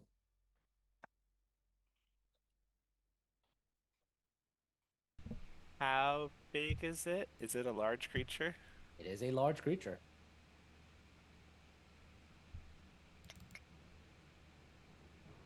You can grab it and try to like hold on to it as you are ejected, but you could be pulled in, or you can pull it out.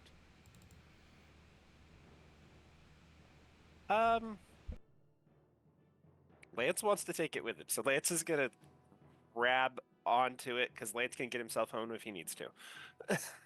Okay. You realize you might be ending up in the far plane. Yep, Lance is preparing to deal with that if he needs to. Okay, I'm gonna need very quickly. Alice, you're at the farthest end. Are you jumping into the void, or are you trying to rush closer to the middle of the area? what seems like the safest course of action? Running to the middle and looking up at the sky.